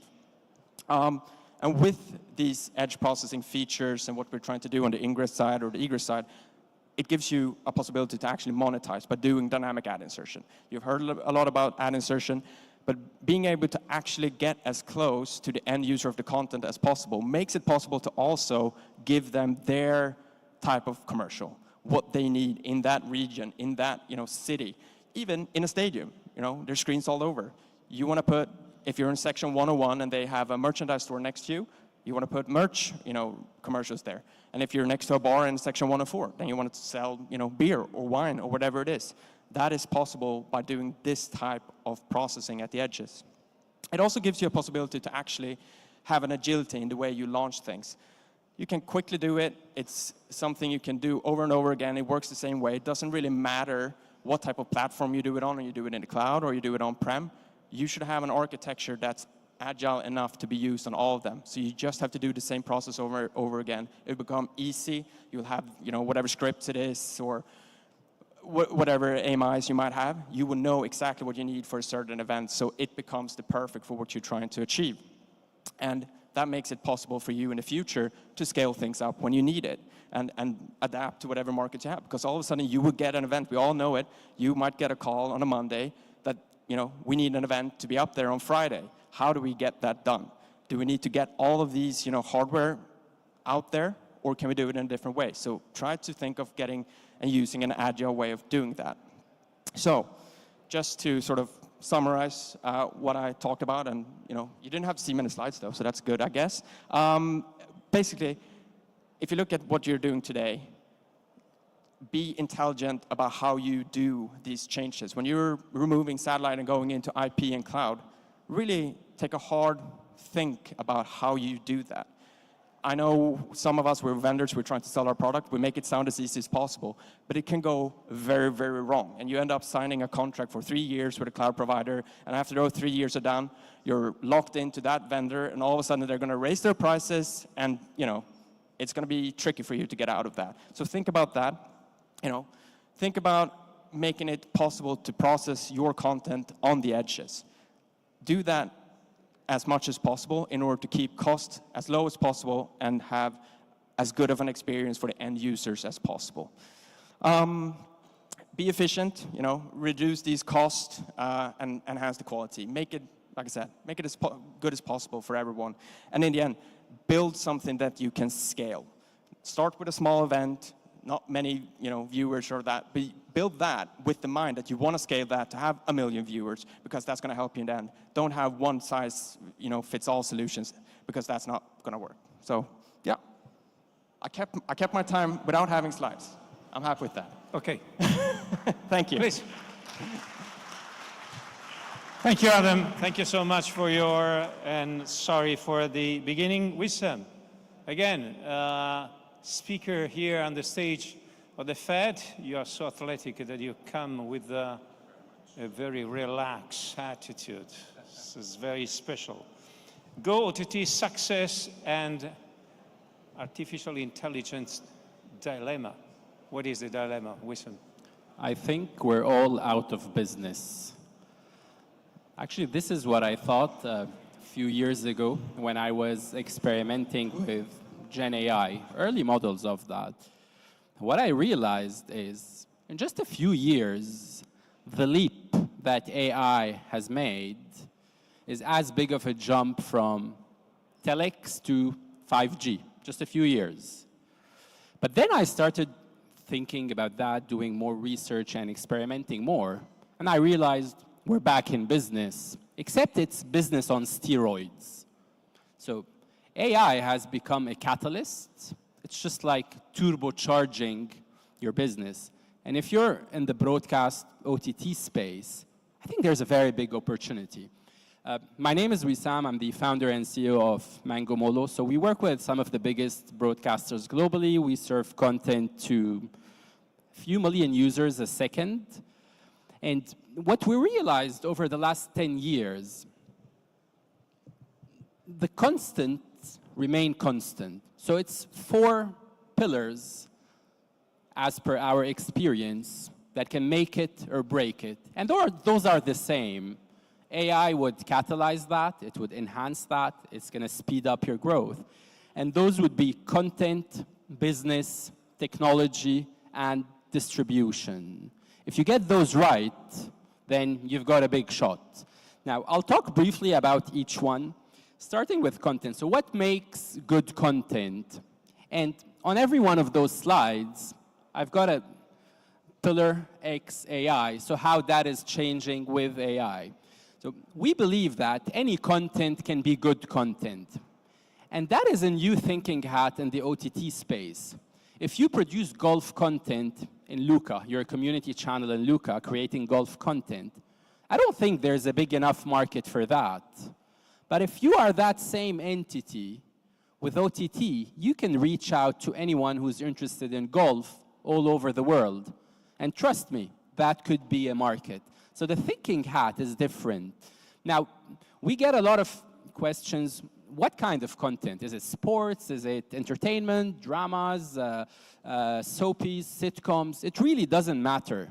Because if you're targeting that entire globe, you have a big enough market, whatever content you look at. I do have a personal preference. I wouldn't go for sports because for us sports fans, I keep saying that they are like one-night stands. So they come when you have the rights, you don't have the rights, they dump you, they go somewhere else. Nostalgia is a key element that we pick up through the data that we look at. And that's a big enough data set. And what I mean by nostalgia is we have seen some pretty old content from the 70s, from the 60s, that can perform as good as content that is recently produced. And I'll give you an example of that. So Amazon Prime, 2.5 Men, that's a pretty old piece of content, and it was one of their best performing assets on the platform. If you're launching a new platform, all you need is one really good piece of content to start with. That's going to give you the shot at the users. And go back and compare that with all those big platforms in the market.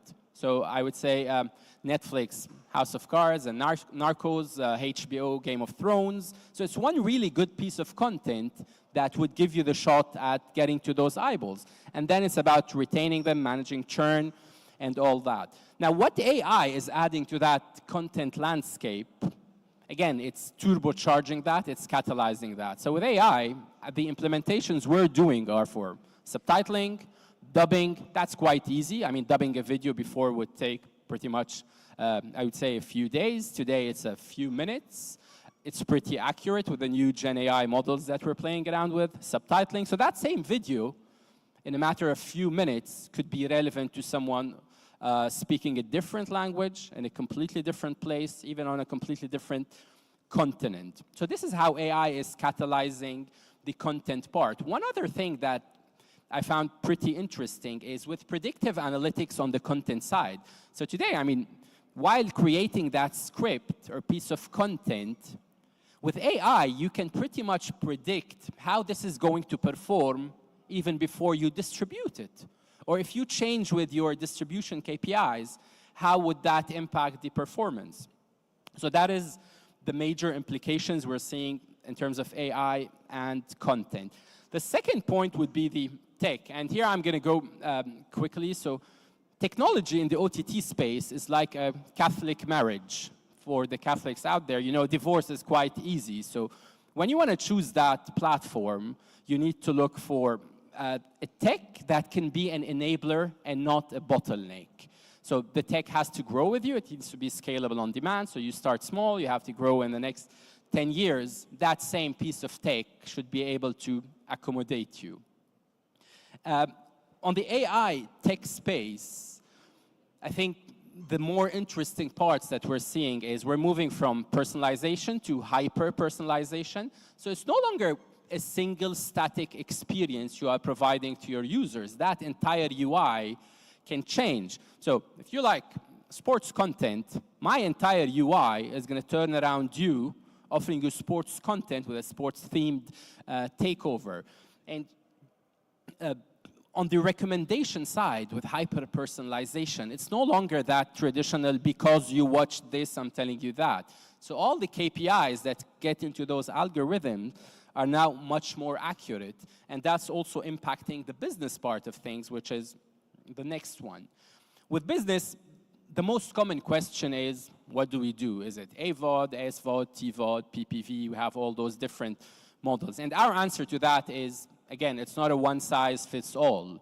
So you can do AVOD in Italy, SVOD in Portugal, pay-per-view in the United Arab Emirates. And I think the best way is a combination of all these different business models, not to forget integration with carriers and all these standard stuff. Now, how AI is transforming that formula is, today you can do personalization on the bundling part. So I know that Wissam watches 1 hour of dramas on my platform, I can offer him an SVOD targeting Wissam's user behavior on my platform. It's not fair for me to pay $10 a month and someone who watches 24 hours a day to pay $10 a month, even though I access 1% of the catalog. So all that can happen on the fly, and those decisions based on user behavior can come up with a bundle that is very specific for that single user. So that is maximizing conversion, and it's minimizing churn. One nice implication as well, I would say, is on the churn reduction. Whereas with AI today, we can know that a user doesn't like us before he leaves. So you get a chance to come back with flowers and to make that user happy again. So you can figure out, based on user behavior, who are your at-risk customers. And you would know, because if they spent a few hours a day and now they spend a few minutes a day, and if they're not coming back to the platform for a few days in a row, and they're browsing a lot without accessing the content, so all that data is going to fuel your prediction algorithms, and you're going to be able to come back to that user and tell them, hey, I have a curated piece of content that's specifically for you, and I'm going to give you a week for free out of your next subscription. So that allows you to personalize the communication and retain customers in a better way. My last slide is on distribution. I think that is the biggest flop that we see for broadcasters getting into the OTT space. Distribution on OTT is different. You are reaching out to a global audience. Even if you're producing local content, the globe is now your playground. And you have to think of distribution in that similar way. Main points on that is more devices, more eyeballs, definitely. Wherever you are present is going to allow you to sit in front of a bigger chunk of audience that's going to expose you more. When you want to market platforms, do not ever market a platform. So if you are Lucca TV, don't market Lucca TV, market whatever content is on Lucca TV. People no longer relate to brands. I think they relate to content. So they don't care who's playing that. If they like the content, they're going to watch it. And make sure you capitalize on the credibility of traditional broadcast and media to promote that new emerging media that you are launching, which is your OTT space. And on the AI side, again, it's creating globalization through localization. So it's easy to localize your content for any territory you want to be part of. And it doesn't cost a fraction of what it used to cost. And on the scheduling part, that's very important. So how is it going to position what content in front of who at what point in time? Thank you very much. And if you want to discuss more, we're right across that door.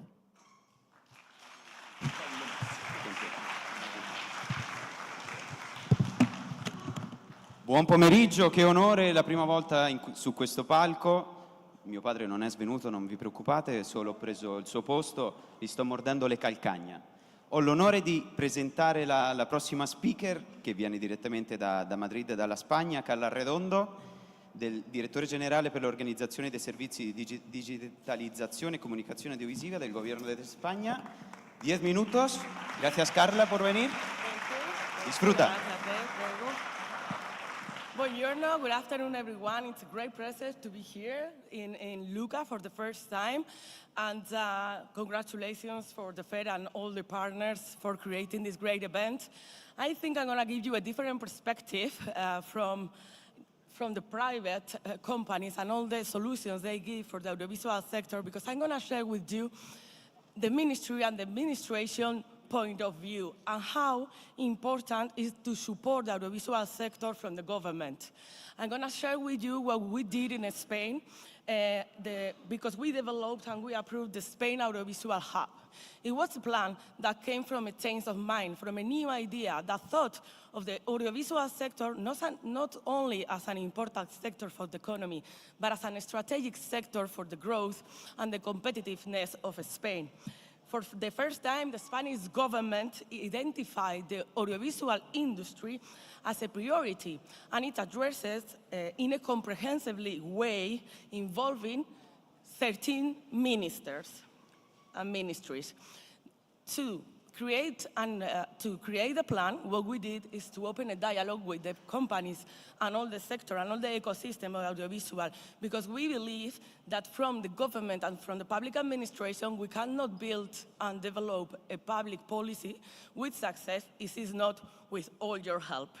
We built this plan in the strong foundation that we have in Spain.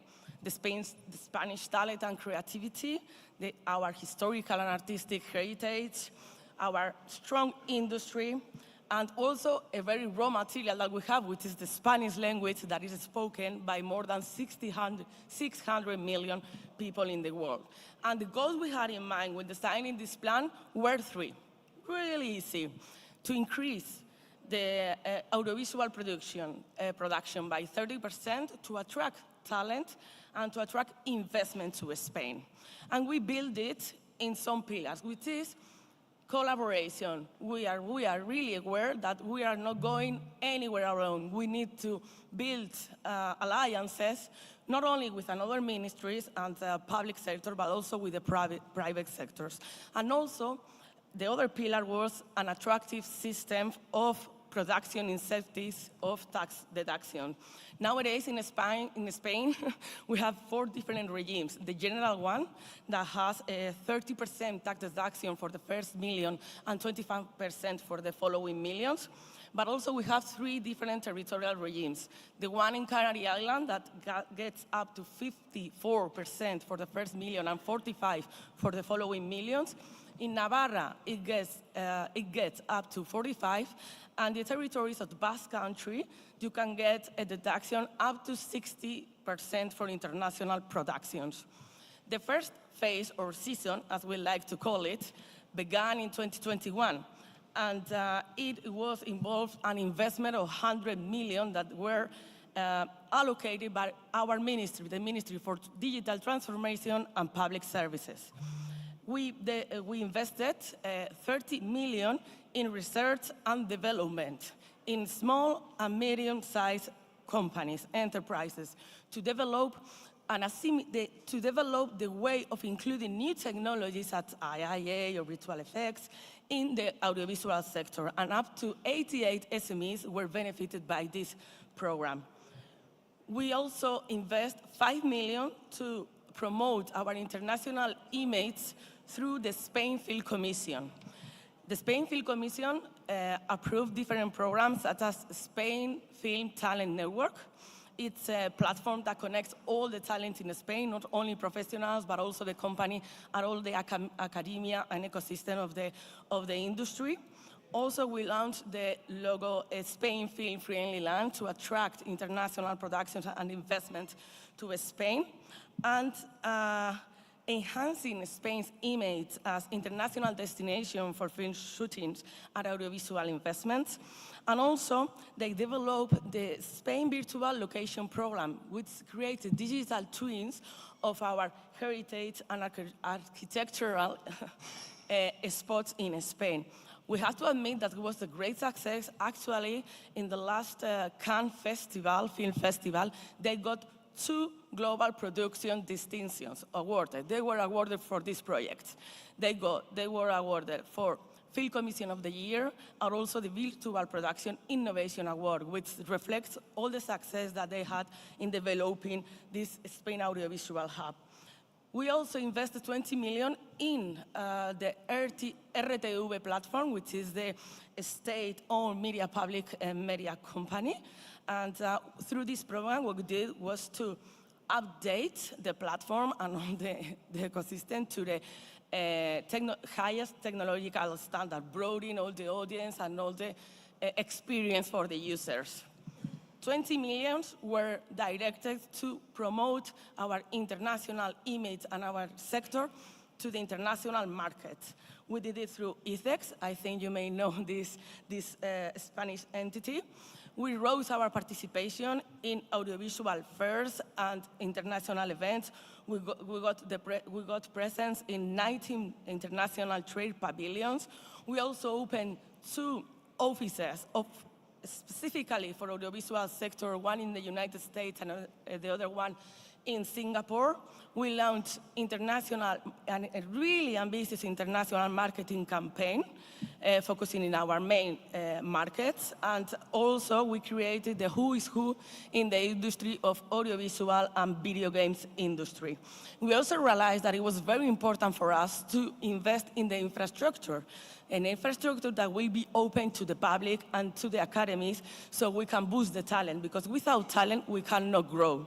Thus, Thus, we invest 25 million euros to build different infrastructure along all the geography of Spain. We built Madrid in-game, which is a campus projected to host 200 developers and up to 20 video games studios. We launched a couple of weeks ago the Hub Audiovisual from Murcia. We was focused in the latest technology in audiovisual sector. The Digital CREA Gran Canaria, which is a virtual reality extended studio focusing on real-time 3D environments and dynamic and immersed backgrounds. Also, we built a Coruña studio Unmissable, providing companies with emerging technologies to virtual production. And lastly, we opened La Zarza project in Barcelona, strengthening the local audiovisual network. The last 4 million of the first season were focused on immersive content, metaverse, and Web 3.0 activities and programs. So this is a success, and it's not only me saying it, it's the data that will illustrate how this is been a really, really great opportunity to support the audiovisual sector and to grow with it as a state. From 2021 to 2024, Vox revenue grew from 251 million to 477 million. The film production in Spain, that in our mind, the goal was to raise it by 30%, it has already increased by 38%. Spain is ranked the 4th leading fiction production country in Europe. We are the country where the on-demand platforms more invest in the European Union. The employment has reached in the audiovisual sector by more than 100% in the last 4 years. And also we are closing the gender gap. Nowadays in Spain, the 46% of the productions, the film productions, are either directed by women or women are taking part in the screenwriting.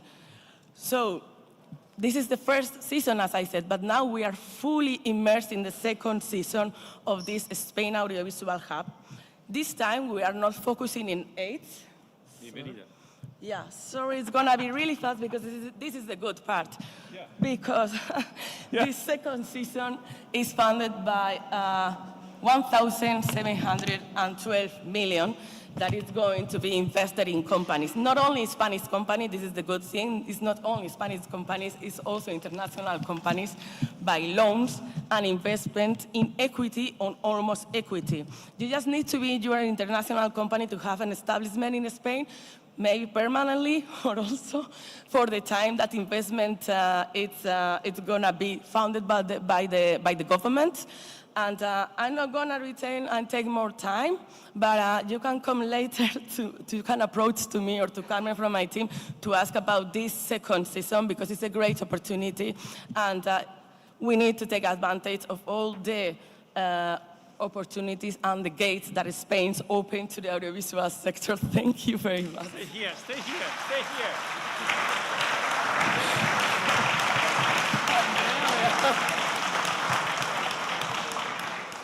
No, que es impresionante, perdona si hablo español, pero lo entienden más o menos todos. Es impresionante porque cuando montamos el FED España en Madrid, en la misma velocidad, la misma cosa, la misma... Y le estaba comentando, si en Italia tenemos un ministro, una directora general de este tipo, ya en Italia ya está, ya sigue. Mira, mira. Espera. Possiamo vedere la foto? Questo è l'annuncio che il FED, come sapete, si è trasferito anche in Spagna, ci sarà nel marzo del 2026. Lorenzo, che è il CEO di Dime Comunicaciones, è colui che ha montato a Madrid tutto questo. Se possiamo vedere anche le foto dell'edizione di quest'anno a Madrid. Questa è Carla, lo abbiamo fatto nella sala della prensa, lo hanno fatto nella sala della prensa che está en la Gran Vía de Madrid, es un sitio fenomenal. La otra, esto es la audiencia de FED España con Carla. Y la última con dos chicos aquí que me parece Jan Frelek, que está por aquí, Philip Tripodi, que está por aquí, Paco Sensi, sí, y Roger Casas Alatriste, que es un chico espectacular. Para que tú no te olvides esta visita en Lucca, invito a Lorenzo que venga por aquí, porque tiene que darte este premio para que tenga un recuerdo muy bonito de Lucca y de este aplauso de Italia.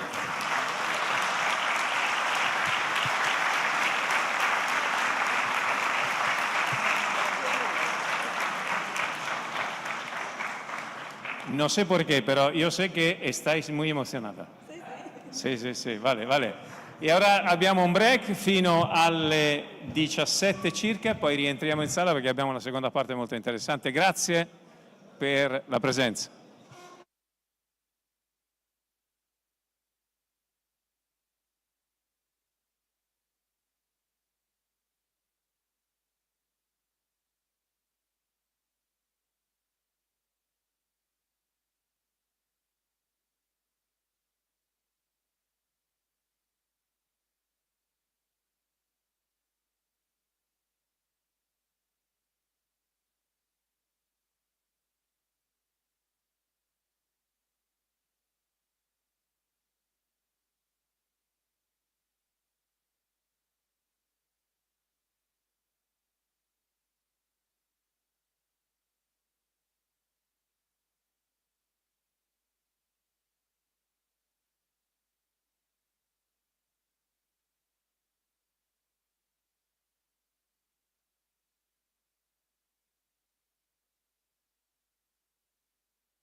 Bene, cortesemente se riprendete posto ve ne sarei immensamente, profondamente, meravigliosamente grato. Grazie. Allora, abbiamo un'intensa seconda parte. I speak in Italian, why? Because this part is mainly in Italian, and I remember to who is not Italian speaking, just to adopt the Bidu here on the side of the plenary session. Thank you so much. Invito con molto piacere, perché è il suo debutto, Luca Massa di Fastweb. Benvenuto Luca, facciamo un applauso a Luca,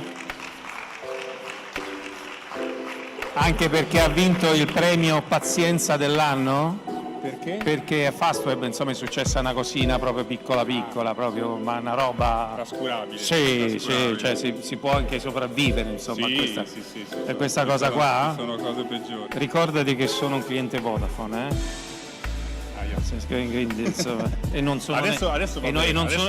sono neppure contento, quindi figurati tu come stiamo messi. Guarda, lì sedute in prima fila ci sono persone che ti possono dare una mano. No, ti posso assicurare che avevo detto una cosa: finito il Fed li chiamo e finisce tutto a ramengo. Allora, tu parli di intelligenza artificiale, hai 10 minuti, per cortesia rispetta il tuo tempo. Non solo di intelligenza artificiale in realtà. Vabbè. Mi devo avvicinare di più. Sì, toglilo, io direi che se lo togli è meglio. Ok. Toglilo. Ah no, è fissato, fermo. è fissato Ok. questo. 10 minuti. La presentazione per cortesia di Luca Massi. Grazie. Si sente? Si sente bene. Sì. Grazie mille Andrea, grazie per averci ospitato anche quest'anno, è veramente un piacere essere qui insieme a voi. Evito i convenevoli, se volete ci presentiamo poi bene nel nostro booth, che se ricordo bene è il numero 8 da quella parte di là, venite a conoscerci e parleremo anche più diffusamente di quello che vediamo oggi in 10 minuti in questa presentazione. Non va?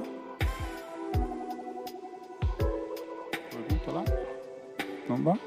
Non si muove. Ok. Allora, qualche numero per inquadrare bene. Questa probabilmente è l'ultima volta quest'anno che vedrete numeri cosiddetti only Fastweb. Io mi occupo del segmento B2B, quindi prettamente aziende medie e grandi. Per inquadrare, diciamo, la dimensione di Fastweb fino adesso, questi sono i numeri, ricavi fine 2024, la nostra market share sia in ambito segmento privato che in ambito public. Però, come diceva giustamente, come ha fatto notare Andrea, quest'anno è successa una cosa un po' trascurabile, ci siamo fusi insieme a Vodafone e cogliamo l'occasione per darvi anche qualche riferimento in più di dati integrati insieme a Vodafone. Questi sono i dati del primo quarter del 2025, quindi sicuramente la dimensione cresce, la market share cresce e continuiamo ad essere sempre più presenti e sempre più efficaci sul mondo business. Vorrei parlare di due aspetti con voi. Noi da circa il 2013 siamo provider anche ICT, voi sicuramente ci conoscete per la gran parte come provider di connettività e di fonia, ma dal 2013 noi eroghiamo anche servizi ICT a vario titolo, mondo data center, mondo cloud, mondo cyber security, e negli ultimi anni soprattutto abbiamo avviato anche partnership strategiche insieme ai cosiddetti OTT. Quella di cui vi voglio parlare oggi è quella con AWS, che è al suo quinto anno di inizio di collaborazione, va molto bene, è proprio notizia di questi minuti qua perché mi è arrivata poco fa, siamo diventati Premier Tier, quindi consulenti di primissimo livello per AWS. Questo vuol dire che sappiamo indirizzare progetti multi-cloud di qualsiasi genere, di qualsiasi tipo, perché abbiamo le competenze necessarie, a più alto livello e il più alto numero di professionisti certificati all'interno dell'azienda. Come possiamo esserlo però? Anche per quelle che sono, diciamo, le nostre capability a livello infrastrutturale. Ho detto prima cloud, ho detto anche cyber security, questi, diciamo, sono i nostri asset su cui abbiamo innestato competenze professionali, oltre 500 professionisti pronti a dedicarsi ai vostri progetti. Velocissimamente perché il tempo è poco, questi sono i concetti chiave di una partnership di successo. Noi non siamo un semplice rivenditore di servizi AWS, ma siamo a tutti gli effetti un solution provider, cioè noi proponiamo il portafoglio AWS in modalità multi-cloud, ma insieme aggiungiamo queste capacità, queste competenze. Possiamo aggiungere connettività, la migliore sul mercato, adesso anche a livello di rete mobile grazie a quello che porta in dote Vodafone, ma soprattutto competence center professionisti dedicati completamente al mondo dell'ICT. Solution provider da una settimana, perché è notizia di una settimana fa, abbiamo lanciato la nostra suite di intelligenza artificiale, risultato di 5 anni di lavoro. Siamo partiti quando l'hype sull'intelligenza artificiale non era ancora quello di adesso, ci abbiamo creduto fortemente, abbiamo iniziato dalla formazione, abbiamo costruito oltre 100 use case interni che testimoniano la consistenza e la solidità del nostro prodotto, cioè li abbiamo prima provati internamente su noi stessi prima di renderli disponibili attraverso una suite di prodotto.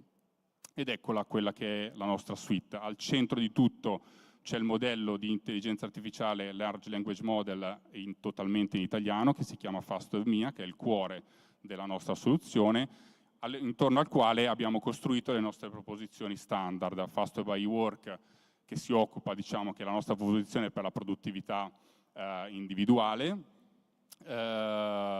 che contiene in dote insieme, oltre al modello FastWebMia, anche i principali modelli, quelli più efficaci disponibili sul mercato, ma anche FastWebAgent, che invece è utile per la produttività aziendale nel suo complesso a livello di processi, una piattaforma con il quale si possono realizzare agenti di intelligenza artificiale per gli use case più disparati anche del vostro ambito. Il tutto ovviamente poggiato su una solida infrastruttura, disponibile volendo anche as a service come potenza computazionale per tutti i progetti di intelligenza artificiale, ed è erogabile su un'infrastruttura a livello nazionale, sia di cloud privato proprietario per use case che necessitano sicuramente più di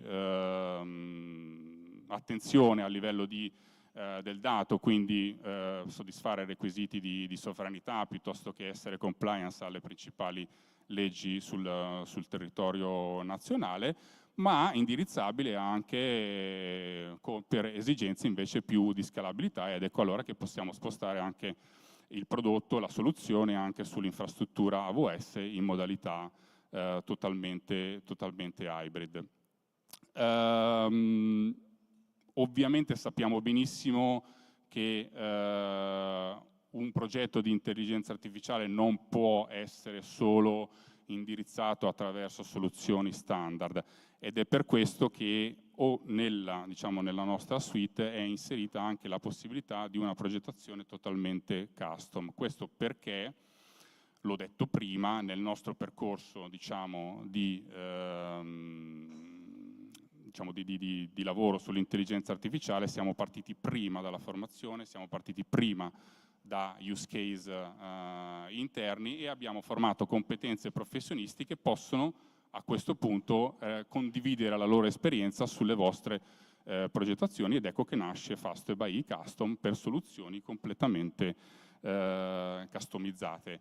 Io con netto anticipo, quindi mi dirai che sono bravissimo perché ti ho fatto recuperare un bel po' di tempo e forse ho anche corso troppo. Vi lascio, vi invito a venire a trovarci al nostro stand, dove oltre a me troverete anche i miei colleghi, se volete ulteriori dettagli e parlare con più diffusamente di quello di cui vi ho raccontato adesso. Dico solo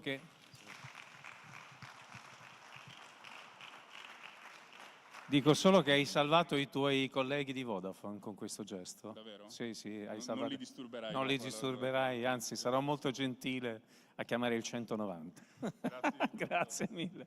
Allora, grazie a Luca Massa e adesso invece Roberto Zarra. Roberto, tieni nascosto che Roberto ha una storia che poi racconteremo meglio nel 2026. Benvenuto. A proposito di reti Edge, che insomma adesso ci parlerai di questa cosa, anche tu 10 minuti, cortesemente. Di essere nei tempi.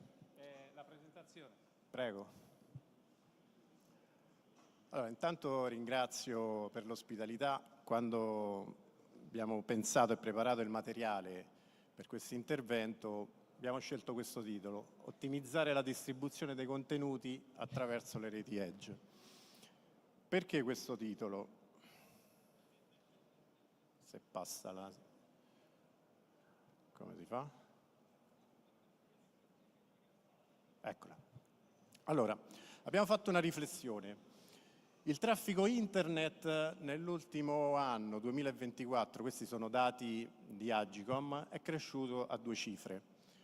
Importante la crescita sia sulla rete fissa che sulla rete mobile. A che cosa è dovuto fondamentalmente questo? È dovuto all'utilizzo di dispositivi mobili, all'intelligenza artificiale, allo streaming. Abbiamo fatto un focus su quello che pensiamo sia uno snodo importante della rete italiana, che è quello che si trova al Namex a Roma, uno snodo importante per tutto il sud. Grazie ai dati che ci ha fornito il collega, il CTO del Namex, che ringrazio, Flavio Luciani, abbiamo potuto constatare che negli ultimi anni il traffico è cresciuto notevolmente. Tra il 2019 e il 2023 ovviamente c'è un grande picco legato allo streaming del calcio, questo si può immaginare, però siamo arrivati per alcuni eventi a toccare cifre di 1,4 terabit al secondo, importanti perché significa che questo, per esempio, vedete questo grafico evidenzia una giornata in cui c'era la finale di Coppa Italia, dove queste cifre, e vedete il picco, hanno raggiunto appunto questi valori inimmaginabili.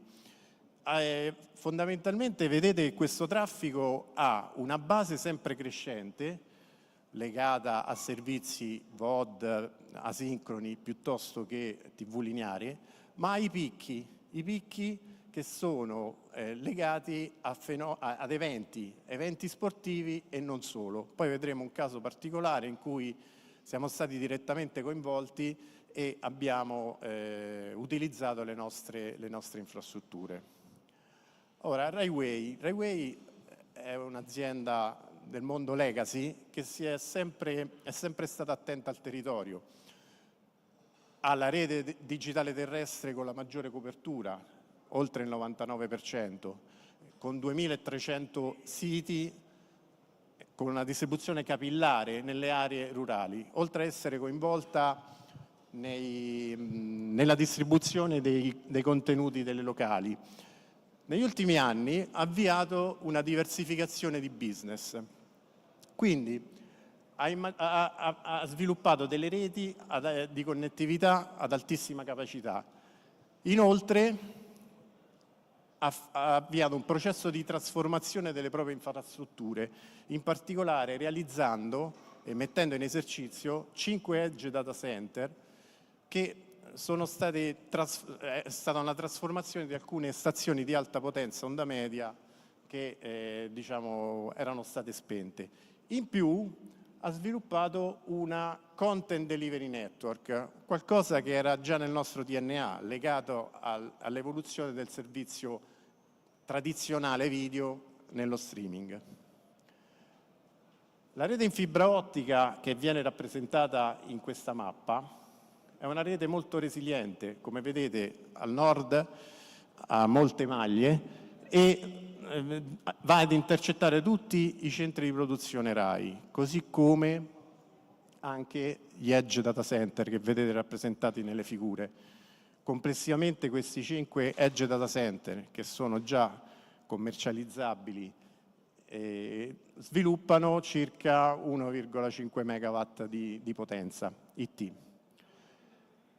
La stessa rete è gestita e monitorata da noi con apparati e con i nostri centri NOC e raggiunge, oltre appunto ai centri di produzione, anche i maggiori Internet Exchange Point. E qui ritroviamo anche il Namex, che è uno snodo importante della rete. Ecco, cosa siamo andati a realizzare? Utilizzando appunto questa rete in fibra ottica ad altissima capacità, siamo andati a realizzare una rete CDN. Adesso vedete lo sviluppo attuale della rete, quindi abbiamo 8 nodi già attivi. Al nord, quindi Torino, Milano, Venezia e Bologna, Roma centrale, e Napoli, Bari e Palermo, quindi una rete molto capillare che cerca di fornire servizi a bassissima latenza. Una rete carrier neutral. Abbiamo pensato di utilizzare le nostre infrastrutture, quindi mettendo le cache, oltre gli origin che sono a Roma e a Milano, abbiamo installato le cache al di fuori dei POP degli operatori. Quindi siamo carrier neutral, riportando però dai POP degli operatori le connettività per interconnetterci ovviamente agli internet service provider.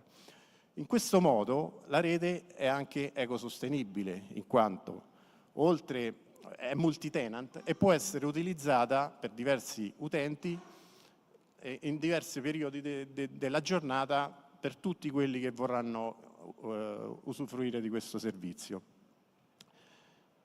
È una rete molto scalabile e ovviamente interconnessa agli Internet Service Provider, con peering privati, fondamentale questo, con peering privati e distribuiti localmente, con chi appunto ha delle reti IP in grado di fare questo, quindi i maggiori Internet Service Provider.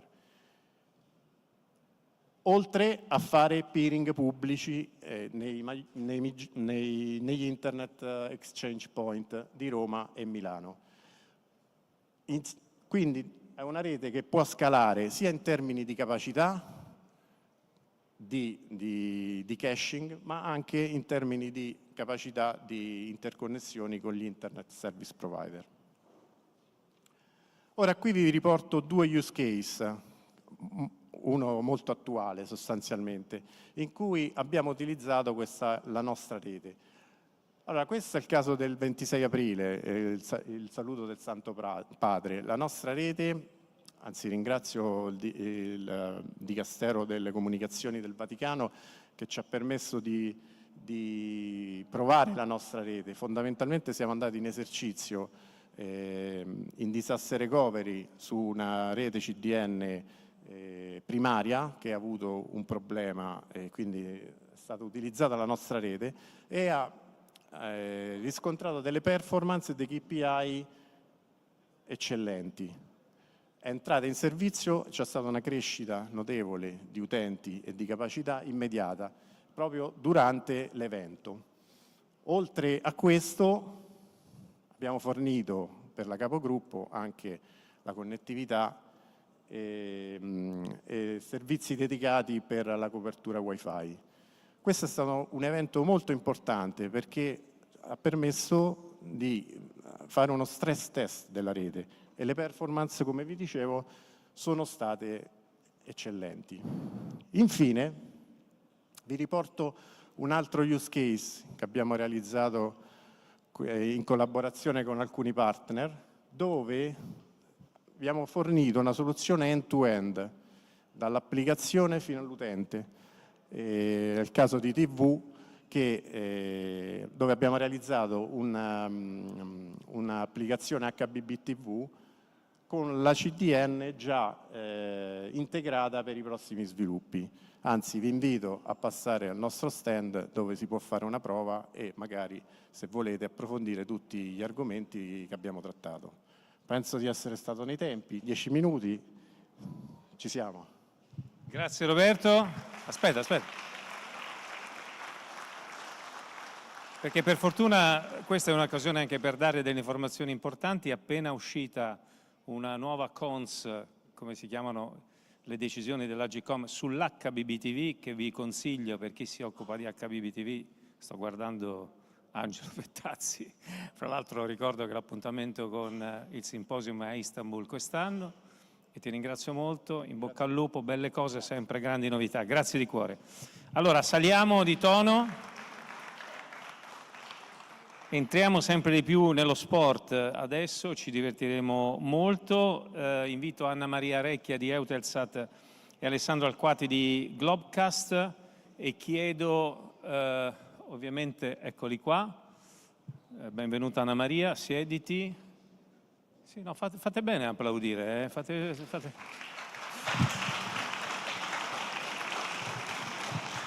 No.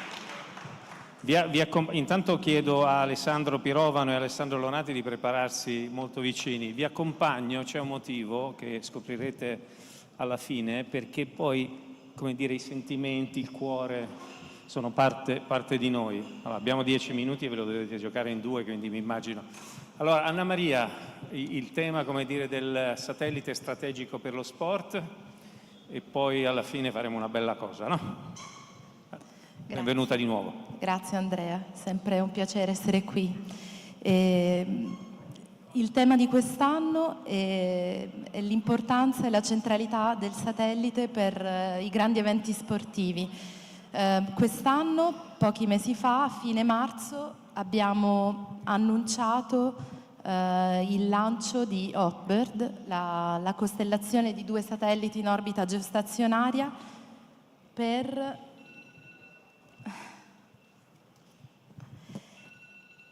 le applicazioni di video professionale. E perché questo è un passo importante per noi? Perché riafferma e rafforza la leadership di Eutelsat nel mondo del video professionale per la contribuzione di eventi sportivi e la distribuzione, con 3 caratteristiche principali. La prima, l'affidabilità. Quando parliamo di diritti sportivi, di eventi Tier 1, sappiamo tutti che ci sono delle grosse somme in ballo e quindi non si ha diritto all'errore.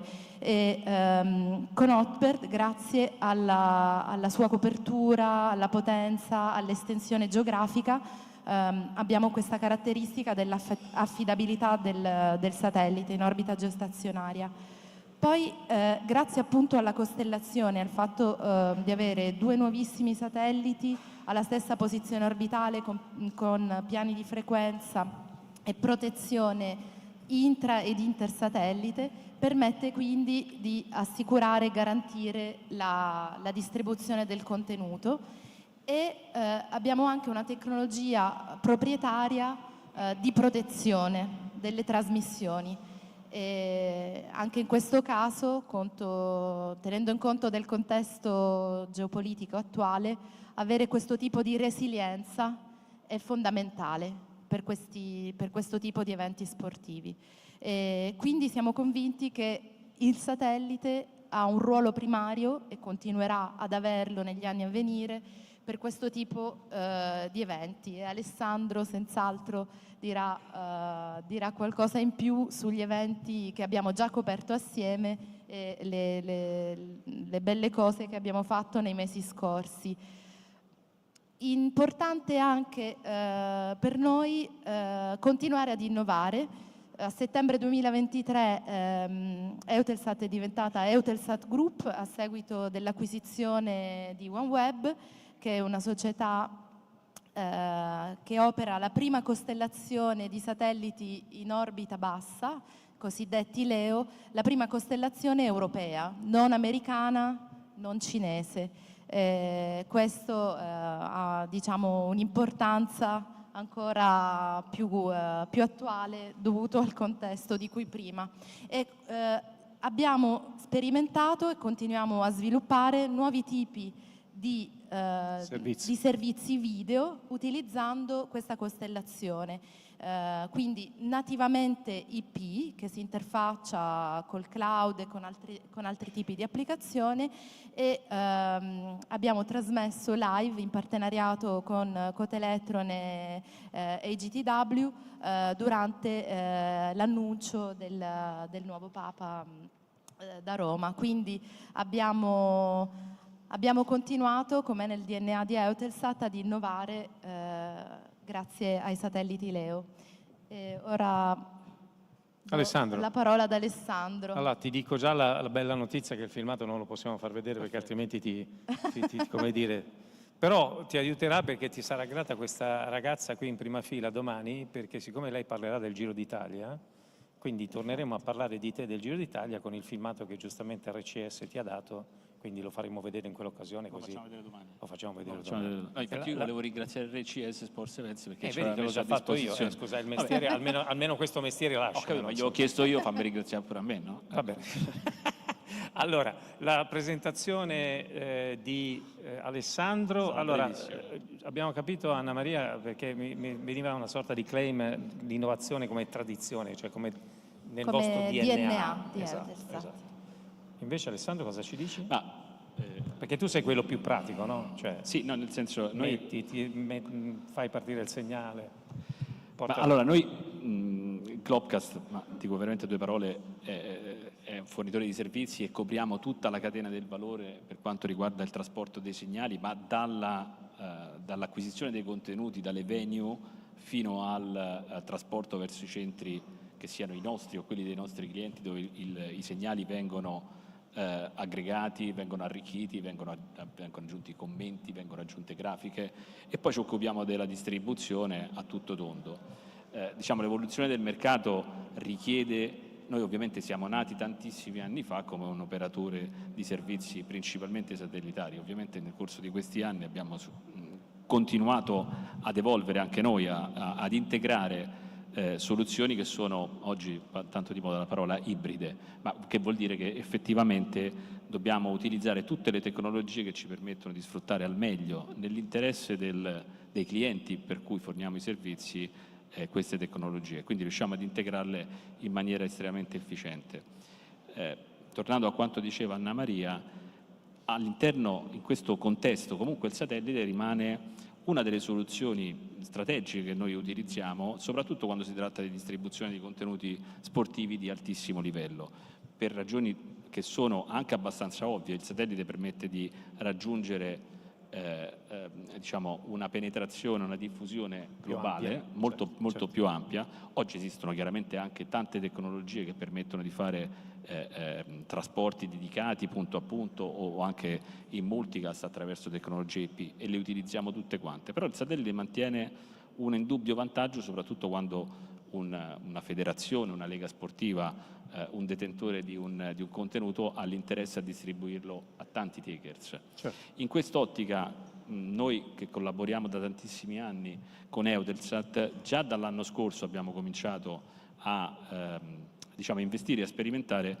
sul satellite Hotbird. Perché? Per tutte le ragioni che Anna Maria ha già spiegato. Innanzitutto perché è una costellazione di satelliti. Questo permette di avere un livello di efficienza, di resilienza e di ridondanza a bordo, perché i satelliti sono configurati in maniera tale che se uno dei due, Dio non voglia, dovesse fallire, l'altro è in grado di backuppare completamente tutto il payload.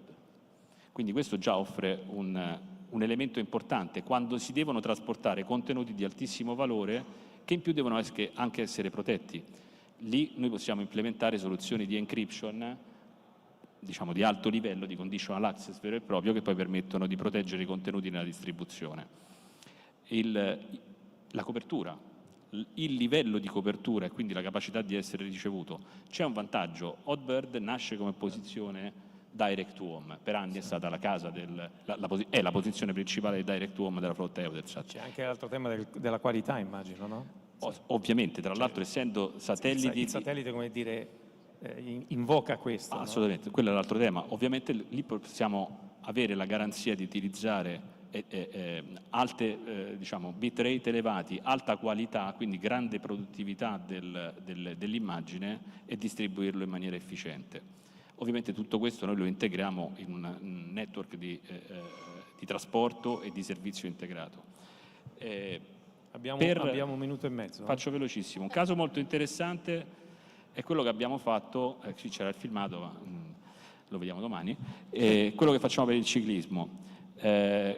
Con i nostri partner RCS Sports Events ed Euromedia Group, noi ci occupiamo e abbiamo bisogno di fare una configurazione particolare. Con un solo satellite riusciamo a gestire tutta la parte di contribuzione, cioè il trasporto dei segnali che il ciclismo avviene spostandosi, quindi ci sono delle SNG che sono posizionate lungo il percorso, una che sta all'arrivo, e devono mandare tutta una serie di feed, che sono tutti quelli degli elicotteri, delle radiocamere, che vengono aggregati insieme. Ricevuti, poi viene ridistribuito il segnale sullo stesso satellite. Una cosa, tra l'altro, se posso dire, simpatica, un piccolo aneddoto: l'ultima edizione che si è appena conclusa del Giro d'Italia, all'ultimo minuto ho avuto anche, immagino che l'avrete visto, un passaggio a Roma. L'ultima tappa è sostanzialmente una passeggiata, sì. non è competitiva, e c'è stato un passaggio in Vaticano. Abbiamo dovuto gestire all'ultimo momento l'integrazione di un ulteriore feed, perché è lì la nostra collaborazione ormai ventennale con il Dicastero e con Vatican Media ci ha permesso di portare velocemente, mettendo un'altra portante su Hotbird, quindi utilizziamo tra l'altro lì 3 transponder per fare questo servizio, un'altra portante per la diffusione del servizio delle immagini che vengono dal Vaticano. Poi l'ultima cosa, per riagganciare il discorso del Vaticano in grandi eventi di contenuti importanti, appunto prima Roberto parlava di quanto avvenuto a Piazza San Pietro. Noi distribuiamo in tutto il mondo col satellite, con 5 satelliti, il segnale di Vatican Media. In quel mese, cioè da aprile a maggio, quando il Vaticano è stato al centro del mondo, tutte le televisioni del mondo, tutti i media, non solo le televisioni, tutti i giornali, chiunque ha preso il segnale dal satellite, in particolare da Udbert. Bene, allora per spiegarvi che cos'è anche il FED, Filippo, sei qui? Filippo, eccolo lì. Questa persona a Madrid durante il FED, a chi non conosceva Lucca, ha chiesto ma perché c'è tanta attenzione a Lucca? Lui ha detto una frase che abbiamo rilasciato anche in un'intervista, è perché si riconosce una comunità. Perché sto dicendo questo? Perché adesso c'è un momento particolare e alla fine io farò un gesto e chiedo la pazienza a voi di farlo anche voi, perché dobbiamo ricordare una persona che ci ha molto illuminato nella vita ed è stato un esempio per tutti noi, per dirvi quanto siamo attaccati alle persone, alle loro emozioni, al loro contributo, al loro pensiero. Guardo con l'occhio di destra Marina, quante volte abbiamo detto quanto è pesante Giuliano, quanto è pesante. Però adesso che non c'è più, Giuliano ci manca molto. Giuliano Berretti.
Giuliano Berretti.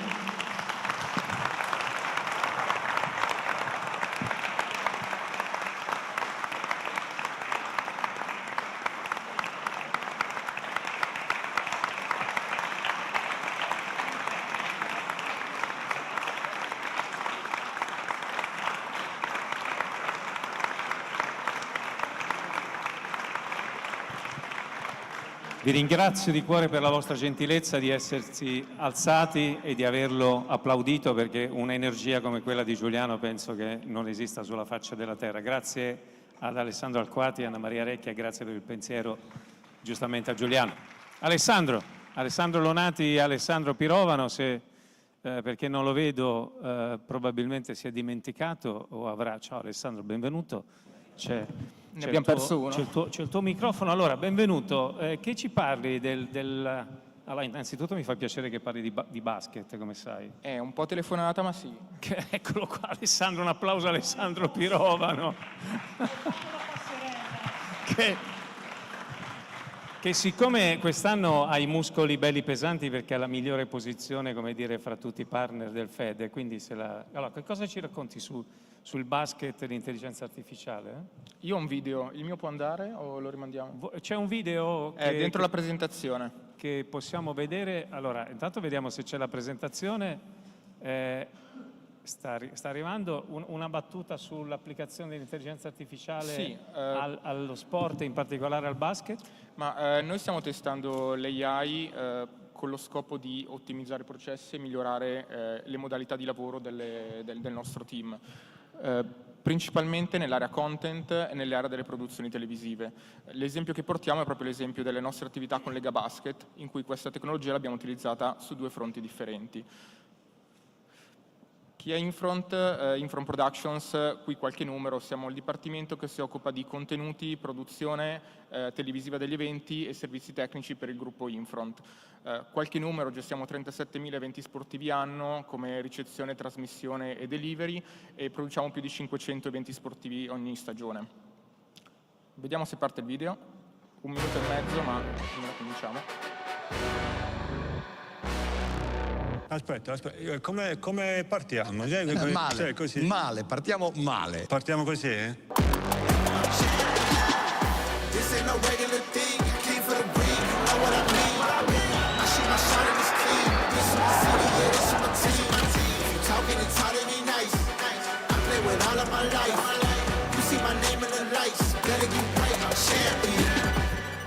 The game is in trouble, I've been in my depth for the piece of the puzzle, I got it for real. Still keep me going, I wake up and hustle, you won't see me buckle, I've been in the field. Man of the town, you've been in your fields, I'm adjusting this crown. Call me your majesty, either that or your tragedy, we shutting everything down. I've been high like somebody put a candle on them. Off top, I don't really stand the pose, this line, the moment is run out of... Che cos'è LBA Media House? Taglio un po' il video, se no qua poi Andrea si arrabbia. LBA Media House è l'attività che facciamo per Lega Basket nell'ambito di produzione contenuti, servizi tecnici e appunto produzione degli eventi. In un paio di queste aree abbiamo utilizzato anche strumenti di AI, principalmente nella parte content e nella produzione live. Un focus sulla parte di contenuti. Noi ci occupiamo di realizzare tutti i video di basket Serie A che vedete sui social, sui broadcaster e così via.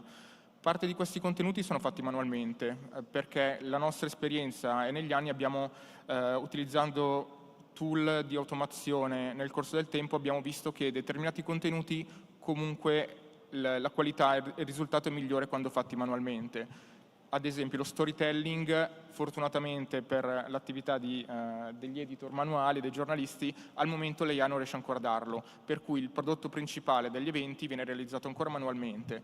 Dove usiamo l'AI? Le usiamo per produrre volume, quindi quando dobbiamo fare contenuti con formati diversi, in verticale, orizzontale, quadrati, oppure tutti i canestri di Andrea Michelozzi durante una partita, se devo fare questa clip... Che sono famosi, come sapete, no? Cioè... Se devo fare questa clip di 20 giocatori per ogni incontro, capite che richiede molte risorse, e qui l'AI è ovviamente di supporto. Quindi quando tutti i contenuti che avete visto, di Cabenghele, Basile, Trincheri... E lì è la parte produzione originale, esatto, contenuti esatto. Dove siamo fortissimi. Ovviamente lì è tutta attività manuale e di persone che sanno tenere in mano la telecamera e gestire poi una produzione del... E soprattutto farlo in tempi molto veloci. Esatto. È importante anche parlare della produzione live. Qui forse è un ambito dove l'AI è ancora un pochino agli inizi. Quello che noi facciamo è produrre eventi sportivi per distribuzione digitale ma anche televisiva, quindi la qualità che richiediamo non è semplicemente una telecamera che segue l'azione, ci serve un tool, uno strumento che ci permetta di mixare una telecamera AI dove possiamo fare sinergie e saving sulla parte di operatori on-site, ma anche la possibilità di utilizzare altre telecamere e soluzioni cloud di regia dove possiamo poi ottimizzare gli spostamenti e il numero di persone che sono operative on-site sull'evento. Il test che abbiamo fatto con Lega Basket è appunto di produzione con una tecnologia che si chiama Spideo, che abbiamo un po' spinto un pochino al limite di quello che era il servizio che veniva offerto, quindi insistendo con loro per poter alzare un po' il livello qualitativo e poter produrre un segnale in un formato che fosse molto vicino a quello delle produzioni televisive. Ricordati che hai 50 secondi prima di dare la palla a proposito Sarà di basket. velocissimo. 5 Pirovano. telecamere con contribuzioni da cellulari live durante la partita o comunque interviste e altri contenuti preregistrati. Questo è un po' la strada, il percorso che stiamo facendo è quello di poter migliorare ancora questa qualità inserendo anche telecamere che permettono di fare i primi piani degli utenti per poi arrivare a raccontare gli eventi sportivi con la qualità che contraddistingue Infront Productions, ma con un'attenzione per sostenibilità e anche la parte economica della produzione. Allora, siamo in playoff in LBA dove Brescia è in finale avendo battuto 3-0 li Trapani Shark, tanto per dirvi, cioè per me sta roba è come parlare di tutti i giorni, e dall'altra parte Bologna e Milano si affrontano per entrare in finale, mentre in A2 da domenica Rimini contro Cantù, quindi Gioventù contro Tradizione, e poi a B addirittura Roseto contro Mestre, Ruvo di Puglia contro Montecatini. la Gazzetta dello Sport. Per il basket sempre. Allora, grazie Alessandro. Da Alessandro ad Alessandro il mantra dell'intelligenza artificiale per l'UTEC quest'anno è centrale, perché Alessandro Pirovano. Dunque, quest'anno abbiamo avuto un happy problem perché approfittando dello spazio che abbiamo, come hai detto, molto, molto bello e molto grande, ci sono stati un sacco di partner che ci hanno onorato della loro presenza. Quindi la presentazione era cercare di tracciare un filo rosso che tenesse insieme tutto quanto e che contestualizzasse bene la presenza nostra e dei partner all'interno di questo Fed con un tema come l'intelligenza artificiale. Dalla nostra posizione vediamo che il mercato dei media sta subendo una grossa trasformazione, una grande trasformazione a causa dell'intelligenza artificiale. Sì, è un mantra che dovremo portarci avanti ancora per tanto tempo, purtroppo, però è perché questa tecnologia offre delle opportunità che sono veramente straordinarie. E, da azienda ICT, da system integrator, da azienda di sviluppo tecnologica, vediamo che l'intelligenza artificiale per noi è un pilastro fondamentale. Questo ci deve far riflettere soprattutto su come vogliamo andare ad indirizzare quelli che sono gli utilizzi dell'intelligenza artificiale. E secondo noi l'indirizzo che noi vogliamo dare è quello di un utilizzo che sia per portare sempre più vicino agli utenti i contenuti. Una vicinanza che non è soltanto una prossimità fisica, quindi l'omnicanalità piuttosto che l'utilizzo del mezzo più confacente, più adatto per raggiungere i nostri clienti, i nostri utenti, anche utenti interni. No, la prossimità fisica è un di cui, e abbiamo qui i nostri partner che sono leader nella distribuzione, nella contribuzione, nell'orchestrazione dei processi, ma è una prossimità che è anche di comprensione, è una prossimità di inclusione. Cosa vuol dire una prossimità di comprensione? Prendiamo sì, lo so, ormai le slide sono andate. Prendiamo l'esempio della metadatazione. L'anno scorso noi presentavamo qua un nostro sistema per la generazione di metadati automatici con l'intelligenza artificiale. Bene, la metadatazione che stiamo continuando a sviluppare, arricchendola ulteriormente, anche per altre applicazioni oltre a quelle del broadcast, significa estrarre il contenuto, significa dare uno strumento per comprendere, dare uno strumento per capire, dare uno strumento per analizzare il contenuto video. E per quello, come direbbe padre Busa, per estrarre il significato dal significante. Non è neanche una prossimità linguistica. Abbiamo qua dei nostri partner che vi possono fare una dimostrazione di una traduzione live e anche VOD piuttosto che una sottotitolazione dei contenuti. È una prossimità, quella a cui stiamo pensando, che è una prossimità veramente estrema, che rispecchia anche, che influenzi l'ambito cognitivo, culturale e anche emotivo. Il fatto di estrarre contenuti, di dare degli strumenti, corre sempre il pericolo di alterare quello che è il significato del contenuto, darne un'interpretazione che non è quella corretta. E noi in questo momento stiamo vivendo in un momento di estrema diffusione di disinformazione, una piaga che secondo noi dovrebbe essere combattuta, contrastata a livello culturale, a livello sistemico. Bene, anche in questo caso noi da system integrator, da sviluppatori, da aziende a tutto tondo nell'ambito dell'ICT, vogliamo dare anche qui uno strumento e difatti abbiamo sviluppato delle collaborazioni con aziende come Elis, piuttosto che come Identify, che è un nostro partner che è qui anche loro al Fed, per individuare in modo automatico l'alterazione di contenuti video, audio ed immagini, piuttosto che individuare contenuti che possono essere stati generati automaticamente attraverso sistemi di Gen AI. Quindi qual è il nostro ruolo in tutto questo? Sì, ok, siamo degli sviluppatori, siamo dei sistemi integrator, andiamo a caccia di tecnologie e li raduniamo tutti in un'unica soluzione, in un unico servizio che sia adatto alle esigenze dei nostri clienti. Ma in questo vogliamo anche giocare un ruolo, come dicevo all'inizio, nel cercare di orientare gli utilizzi dell'intelligenza artificiale. E in questo senso il nostro orientamento è verso una sempre maggiore apertura e una sempre maggiore inclusività. Bene, allora ringraziamo Alessandro Lonati e Alessandro Pirovano per questo tema dello sport e dell'intelligenza artificiale. Grazie per essere stati con noi.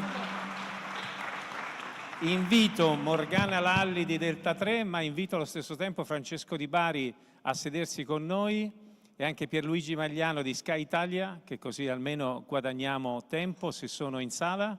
Allora, Pierluigi lo vedo, non vedo Francesco. Eccolo là, Francesco, vieni, raggiungici qui. Morgana, prego. Allora, ti chiedo anche di guadagnare magari qualche minuto. A te lo posso chiedere, a Francesco e a Pierluigi no? Benvenuta innanzitutto. Grazie mille per l'invito. Sono io responsabile di aver voluto Morgana in tutti i modi qua, perché siccome sta lavorando sul tema dell'impatto dell'intelligenza artificiale sui dati, in particolare lo sport e sugli highlights. Esatto. E che cosa ci dici? Posso avere il comando magico per poter cambiare credo slide? che qualcuno l'abbia lasciato qui. Ecco, vieni Pierluigi. Per Francesco, un applauso a Francesco Di Bari e Pierluigi Magnano. Salve a tutti, grazie ancora appunto per l'invito. Qual è la sfida? Allora, parliamo di sport, come abbiamo già cominciato con l'intervento precedente, parliamo di highlights. Ogni partita, ogni gara, quando si parla di sport, è fatta di momenti chiave che sono ancora oggi una sfida enorme da raccogliere. Questo perché è un processo principalmente manuale, che richiede molto tempo e difficilmente scalabile. Inoltre, la richiesta per questa tipologia di contenuti fruibili, multipiattaforme, multilingua, facilmente consumabili, quindi anche generalmente brevi, è in continua crescita. E quindi ci siamo chiesti, io data scientist, parte di un gruppo di ricerca e sviluppo di Delta 3, se potessimo aiutare e nel dettaglio se l'AI potesse aiutare in questo compito. La risposta è stata? Sì, questo è un piccolo spoiler. Come? Come? Creando un sistema che fosse capace di imitare, tra virgolette, gli editor, cioè guardare la partita, capire la tensione e quindi essere in grado di determinare l'importanza di ogni evento. Mi preoccupa la faccia crucciata di Magliano. Sei molto interessato perché non mi preoccupava che c'era una faccia sta con rispondendo a una alcune reazione, domande che porrò dopo, quindi ci stiamo portando avanti. Ci portiamo avanti, perfetto. L'idea è ovviamente quella di creare dei tool per favorire e facilitare il lavoro degli editor affinché loro si possano concentrare maggiormente sullo storytelling. Parlerò di calcio, ma l'approccio è generalizzabile anche ad altri sport. Anche al karate, diciamo così. Anche il karate sì, meglio gli sport di squadra, ora capiamo perché. Quindi pallavolo, basket. Esatto. Okay. Cricket, grande anche pubblico cricket. sul cricket. Cosa abbiamo fatto? Innanzitutto abbiamo pensato a un modello che guardasse la partita. Questo vuol dire che è un modello capace di analizzare le immagini di quello che succede in campo e determinare l'importanza di ogni evento, classificando questo è importante e questo no. È un approccio tradizionale per questa tipologia di compiti. Ma è importante perché abbiamo visto che non c'è una grande attenzione, anzi sta calando, no? Sta calando, esatto. Sì. TikTok, tutti gli YouTube Shorts ci dimostrano che non siamo più molto attenti. Sì. È un approccio appunto tradizionale perché è robusto, guardare le immagini è sempre un momento facile, per esempio guardare un gol per capire che quello è importante nella creazione degli highlights. Sì. Tuttavia non è sempre il metodo migliore perché a volte può perdere alcuni momenti chiave, perché non sempre quello che è chiave è anche spettacolare, possiamo dire. E quindi ci siamo chiesti, noi come essere umano, come facciamo a determinare se un momento è importante? E ci siamo concentrati sul sentimento, andando quindi a ascoltare chi è appassionato, i fan e i commentatori. Nel dettaglio non abbiamo ascoltato cosa dicessero, ma come lo dicessero, andando a analizzare l'energia associata alle loro voci. Si ottiene quindi un sistema molto leggero e molto affidabile che in base all'intensità dell'energia è in grado di determinare l'importanza. Anche questo non è un modello infallibile, perché a volte può essere tratto in inganno da una tifoseria particolarmente calda oppure da una differenza di pubblico, ma è un modello comunque che ha degli ottimi vantaggi, tra cui anche essere applicabile anche là dove si ha solo una traccia audio. Spero di non fare violenza dicendoti qual è la soluzione che secondo te e secondo voi avete, come dire, individuato per offrire uno spettacolo migliore, maggiore, più immersivo, più emozionante, mi sembra di capire anche. La combinazione delle due. Io ho un passato ingegneristico, quindi è sempre siamo in Toscana, perdonatemelo, un poggio e buca che fa pari, cioè sempre trovare il compromesso tra le due cose. Sì. Mettere insieme un'analisi video e un'analisi audio permette di rafforzare le forze dei singoli modelli e di diminuire le loro debolezze. Si ottiene quindi un sistema molto semplice che dà un valore a ogni momento della partita tra 0 e 1, più questo valore alto, più il momento importante. Mettendo una soglia si riescono a ottenere gli highlights automatici. Ti concedo ancora 30 secondi. 30 secondi sono pochi, allora ve li faccio vedere. Sì. Allora, qui possiamo vedere una breve video o una breve demo di quello che è il sistema. Abbiamo 3 indicatori, quello verde rappresenta l'audio che ora non si sente ma sotto il pubblico è gasato, così come i commentatori. In giallo abbiamo la traccia del video e il rosso è quello finale, la complessiva. Quando entrambi i modelli concordano, quello è un momento fondamentale, mentre quando sono in differenza invece si bilanciano e il momento finale non viene marcato come un highlight. Vado avanti solo per concludere velocemente, perché questa è una cosa molto importante. Questo è un progetto di ricerca, perché appunto nel lab come attitudine cerchiamo di essere sempre aggiornati sulle possibilità che l'AI porta nello storytelling, sia sportivo che di intrattenimento in generale.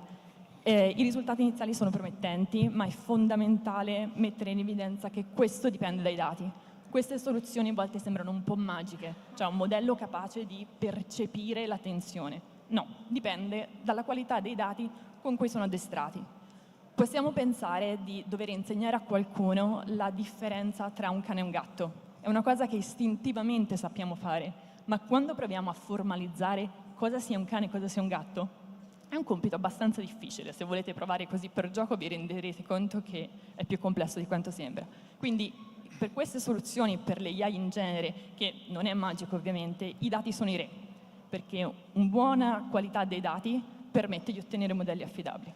Questo è uno dei modi in cui l'AI può aiutare a generare highlight sportivi, ma non è l'unico. Sta prendendo piede ultimamente l'utilizzo dei large language models, che fanno una specie di riassunto della partita, però la forza di una soluzione come questa è la sua modularità, nel senso che si possono combinare queste soluzioni che funzionano abbastanza bene di sé per sé con, per esempio, gli LLM per generare sottotitoli in più lingue o commenti personalizzati, ritornando al discorso dell'iperpersonalizzazione, in più lingue. Grazie Morgana, un applauso a Morgana Lalli. E che il tono cresca muscolarmente lo si capisce dal titolo di Francesco Di Bari, che ha voluto intitolare così, cioè come si può salvare lo sport da se stesso e quali sono le prossime... Grazie Andrea, anch'io farei un po' di esempi legati al basket, se sei d'accordo. Quello che vuoi.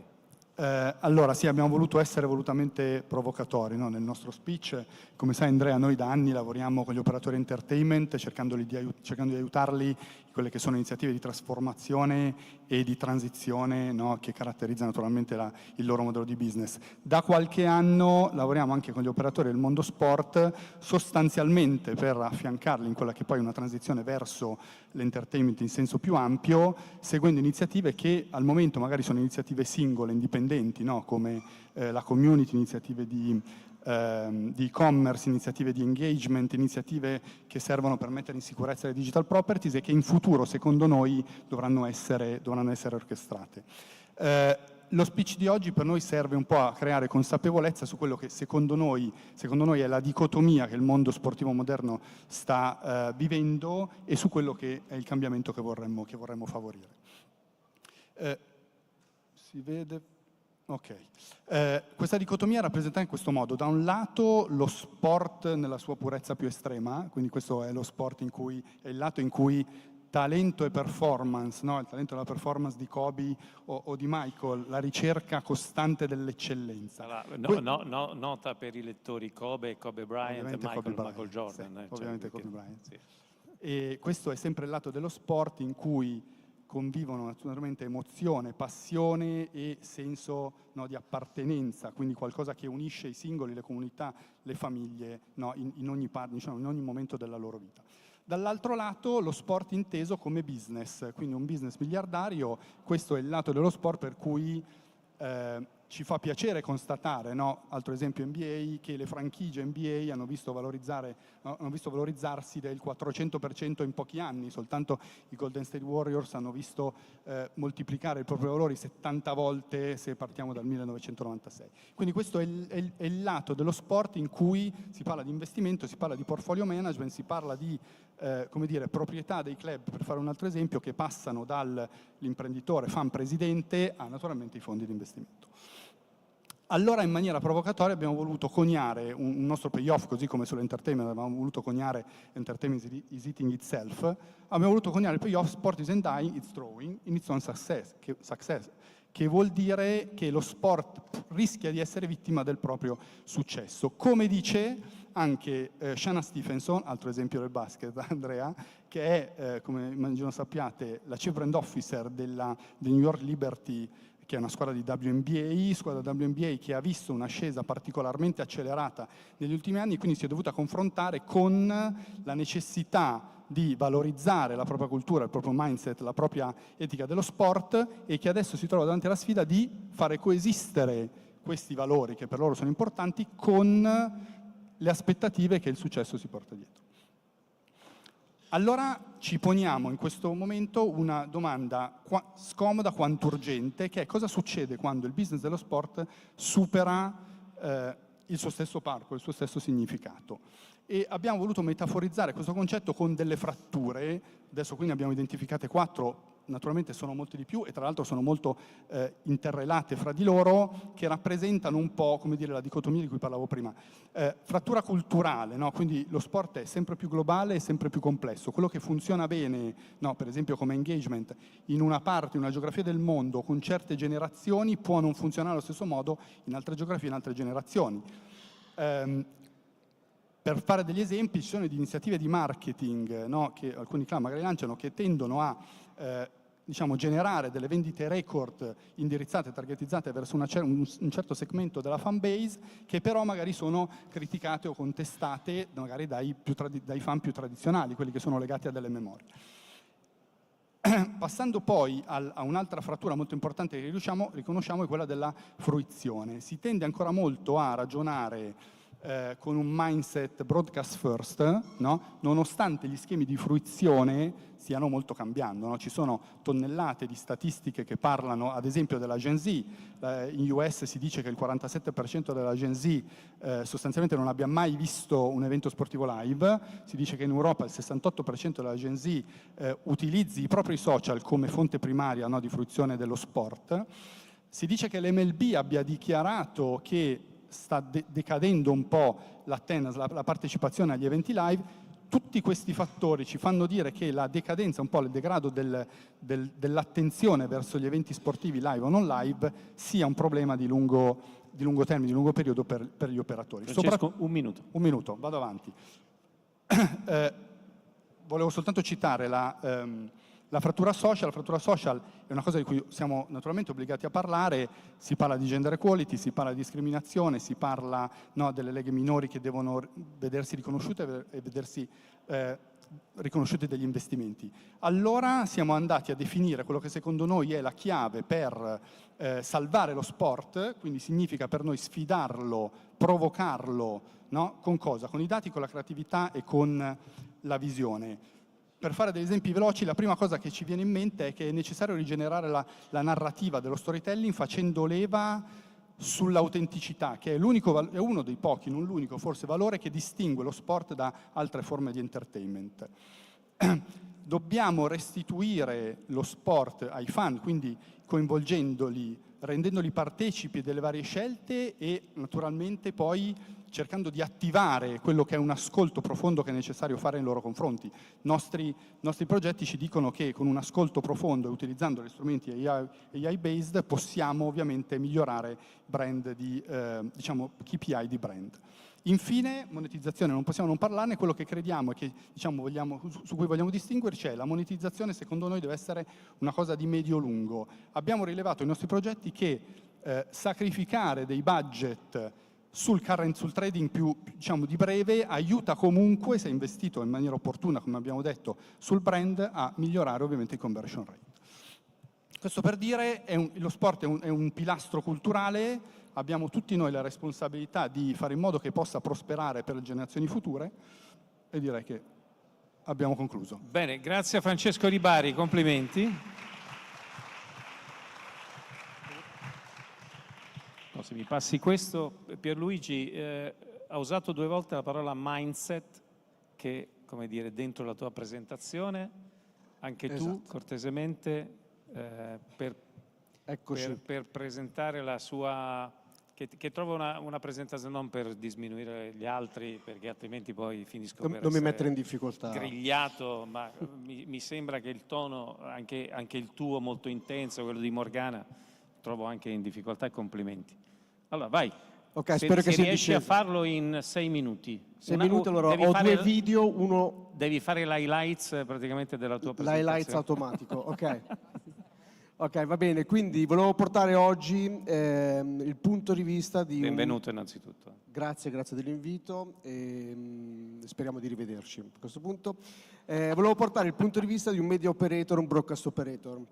Sono Pierluigi Magliano, sono il country manager della divisione Content Technology e Innovation in Sky Italia, che sono circa 700 persone, che è collegata all'organizzazione di Sky Gruppo, che sono circa di Content Technology Innovation, circa 2000 persone, questo per dire che facciamo il business ancora attraverso le persone, no? E questo è un punto fondamentale.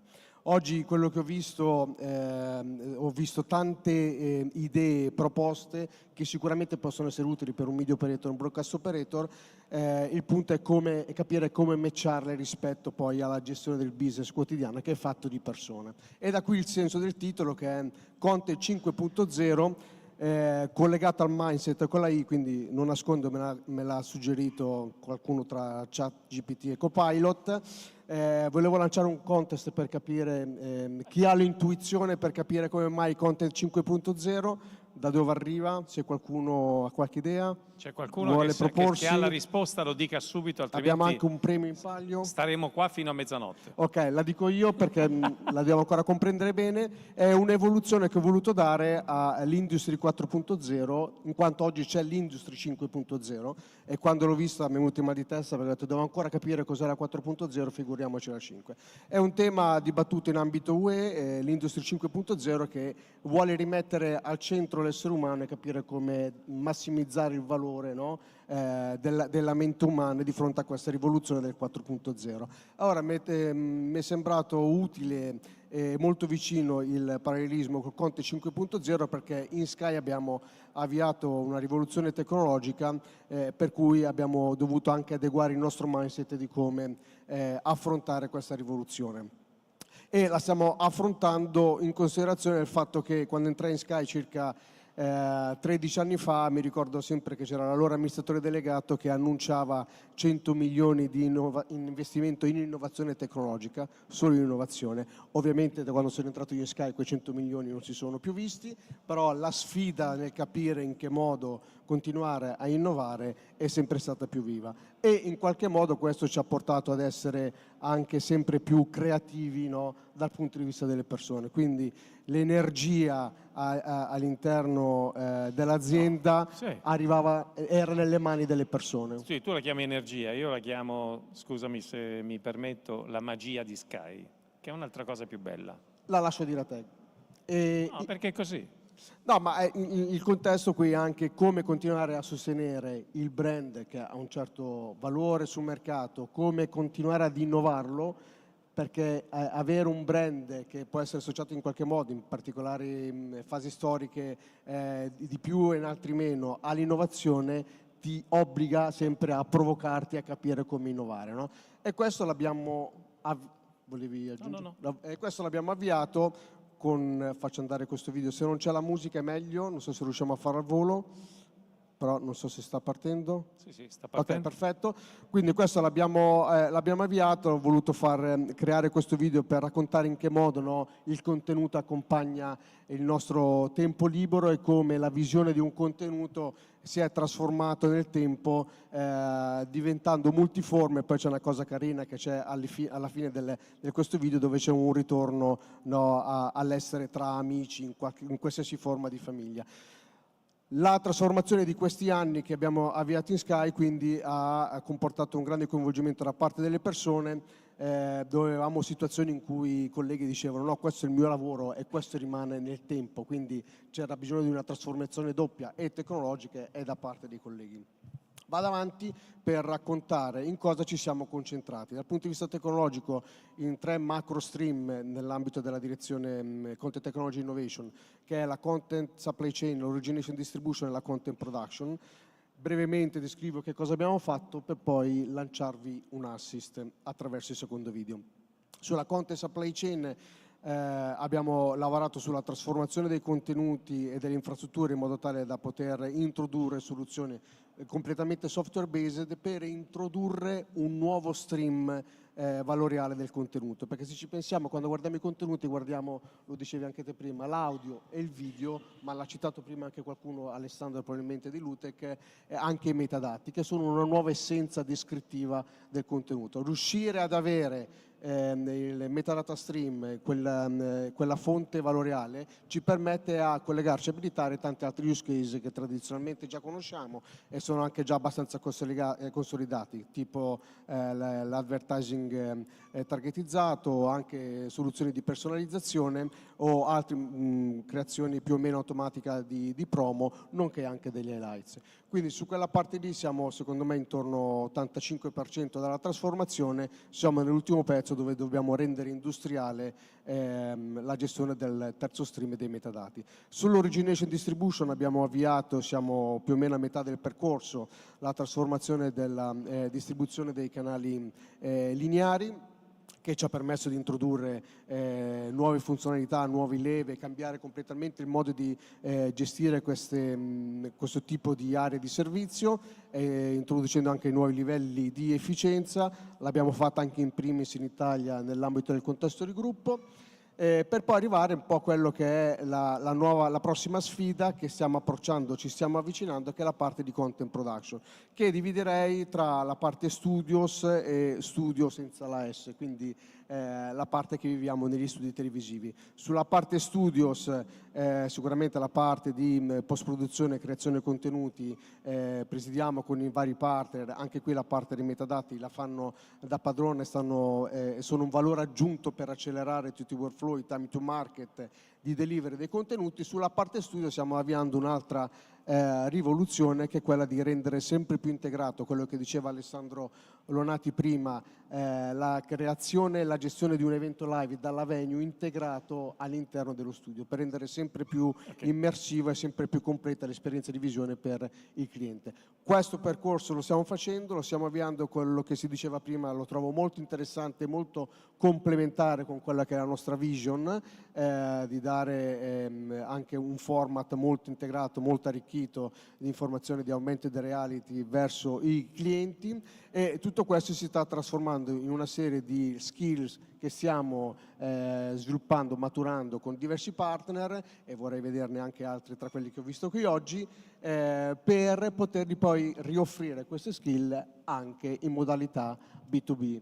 E passo al video successivo, che introduce un modo di presentare che abbiamo messo in piedi in Sky, le innovazioni tecnologiche su cui lavoriamo al mondo business, perché come tecnici siamo pienamente coinvolti da passione, oltremodo, oltre misura, per capire come innovare qualcosa, ma poi se a livello di business azienda questo non viene colto, non viene capito, si fa fatica a Vediamolo promuoverlo. rapidamente. Vediamo rapidamente, certo. E quindi ci siamo inventati questo CTO Innovation Day, dove tutte le aree di CTO, quindi inclusa la nostra Content Technology Innovation, abbiamo proposto, anche questo senza audio va benissimo, abbiamo proposto, abbiamo reso visibile a stakeholder editoriali, marketing, amministratore delegato, tutto quello che stiamo facendo nell'ambito dell'innovazione tecnologica, per trovare modalità use case che vanno al di fuori, come dire, della nostra visibilità o che siano complementari con quello che si deve fare, perché ovviamente queste innovazioni tecnologiche permettono anche di cambiare il modo di offrire contenuti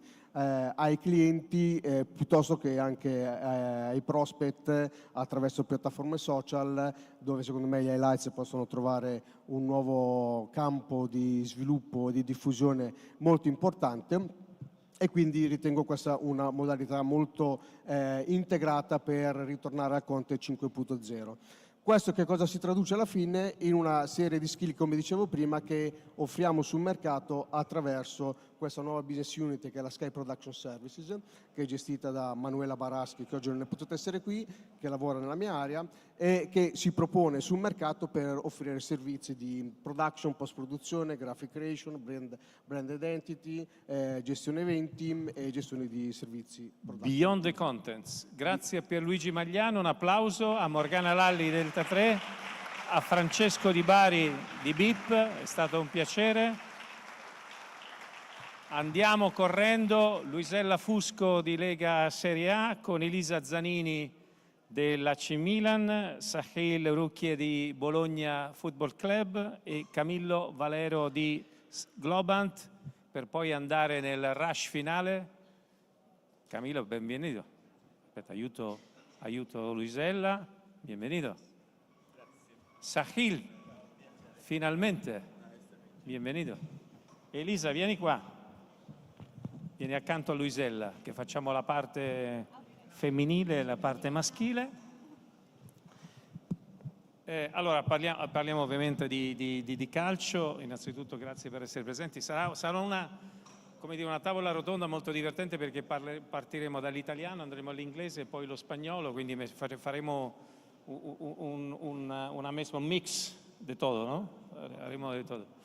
No, allora, Luisella Fusco viene invitata sempre a Lucca con grande piacere, anzi la ringrazio perché sarà in corso da domani il Festival della Serie a Parma, è il secondo anno. Lorenzo Dallari si è dato latitante perché è preso dall'organizzazione di quell'evento molto importante a Parma, dove fra l'altro mi sembra che domani accade un fatto, come dire, importante, perché c'è il calendario nuovo della prossima stagione, o sto dicendo una tonteria? Sì, esatto. Noi, per non farci mancare nulla, come sempre, abbiamo inglobato l'evento di estrazione dei calendari della stagione prossima dentro il nostro Festival di Parma, per cui abbiamo un evento nell'evento, per cui saranno 3 giorni molto impegnativi, tant'è che domani mattina fuggiamo in direzione Parma e Lorenzo è già completamente ingaggiato sull'evento.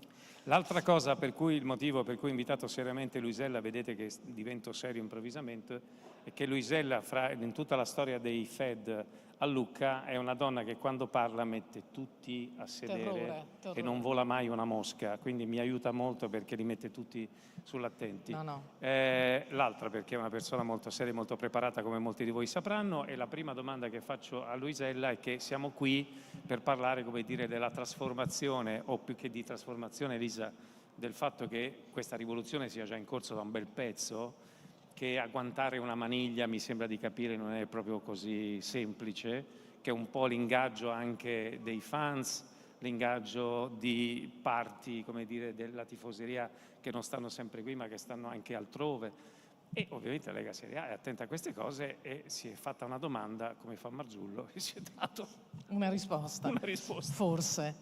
No, noi oggi volevamo semplicemente fare 2 accenni su quella che è, quindi spostandoci dal mondo broadcast e da tutto quello che facciamo in ambito produttivo e distributivo e da tutte le novità che ci contraddistingueranno anche nelle prossime stagioni, parlare della digital transformation della Lega Serie A, perché forse è arrivato il momento.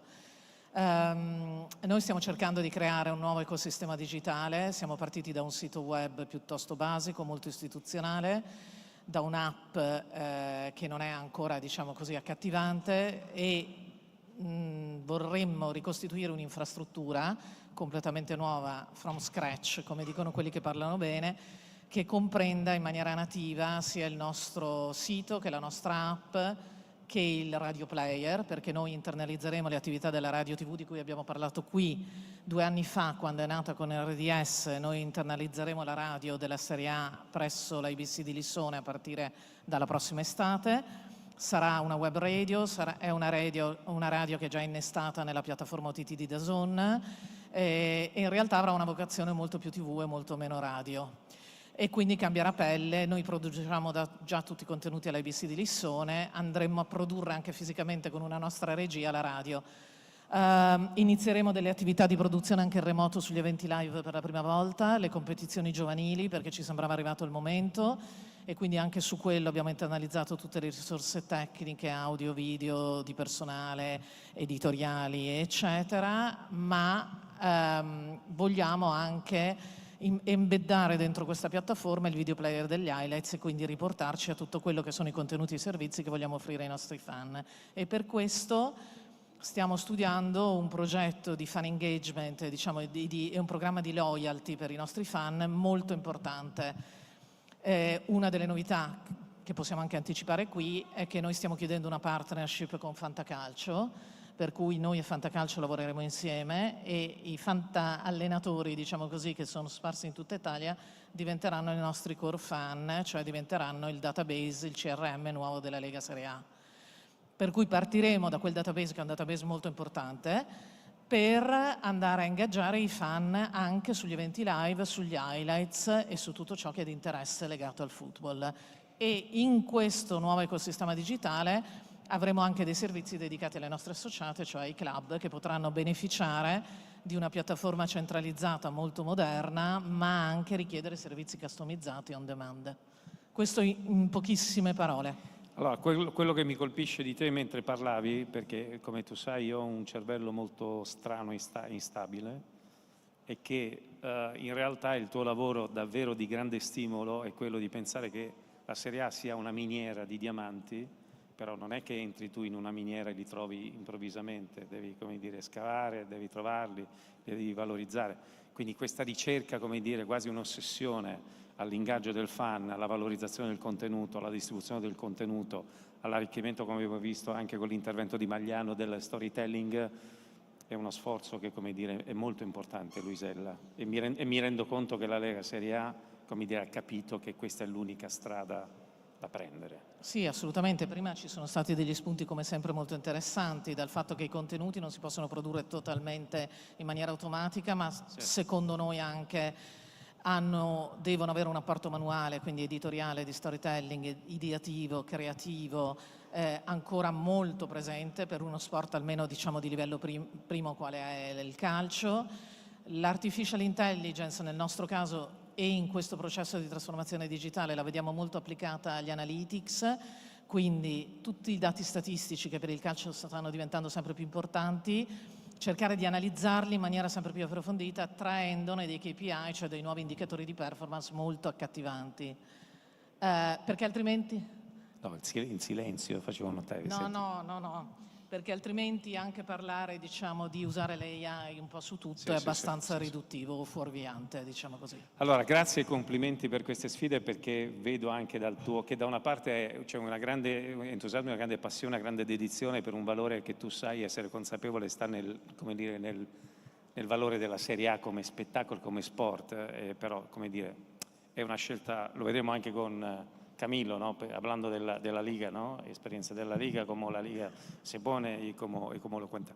Quando vi chiamo la regia, quando vi chiamo i video non me li mandate con l'audio, però adesso siccome parliamo del Milan, quindi se mi mandate cortesemente il 29, perché mentre parlare Elisa Zanini, ringrazio soprattutto per la tua presenza, ti do del tu, della tua presenza, perché insomma rappresenti una grande società calcistica di grandi tradizioni, di grandi storie, di grandi racconti, di grandi emozioni, cioè possiamo stare qui?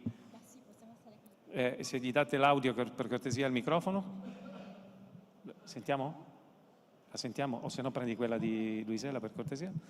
E qual è la sfida dell'ingaggio vostro che senti molto forte? Ma è una sfida ed è un'opportunità, ossia è aggiungersi a ulteriori audience, espandere internazionalmente e consolidare il rapporto che abbiamo con i tifosi che già ci conoscono e conosciamo, quindi pertanto è un lavoro su diverse dimensioni, è un lavoro di continuare a essere autentici nel rapportarci ai nostri tifosi, continuare a essere rilevanti e raggiungerli anche dove sono adesso, quindi non avere sempre solo la pretesa che arrivino loro, ma di farci anche trovare sui vari canali e le vari touch point in cui sono, molti di questi sono digitali, come dicevamo, con un messaggio che è adatto a quel canale. La sfida adesso è riuscire ad avere dei messaggi coordinati, riconoscibili, ma che parlino a ciascuno di questi tifosi, senza pretendere che siano appiattiti su un'unica identità. E allora ti chiedo, qual è la sfida più interessante, quella che proprio, come dire, ti prende?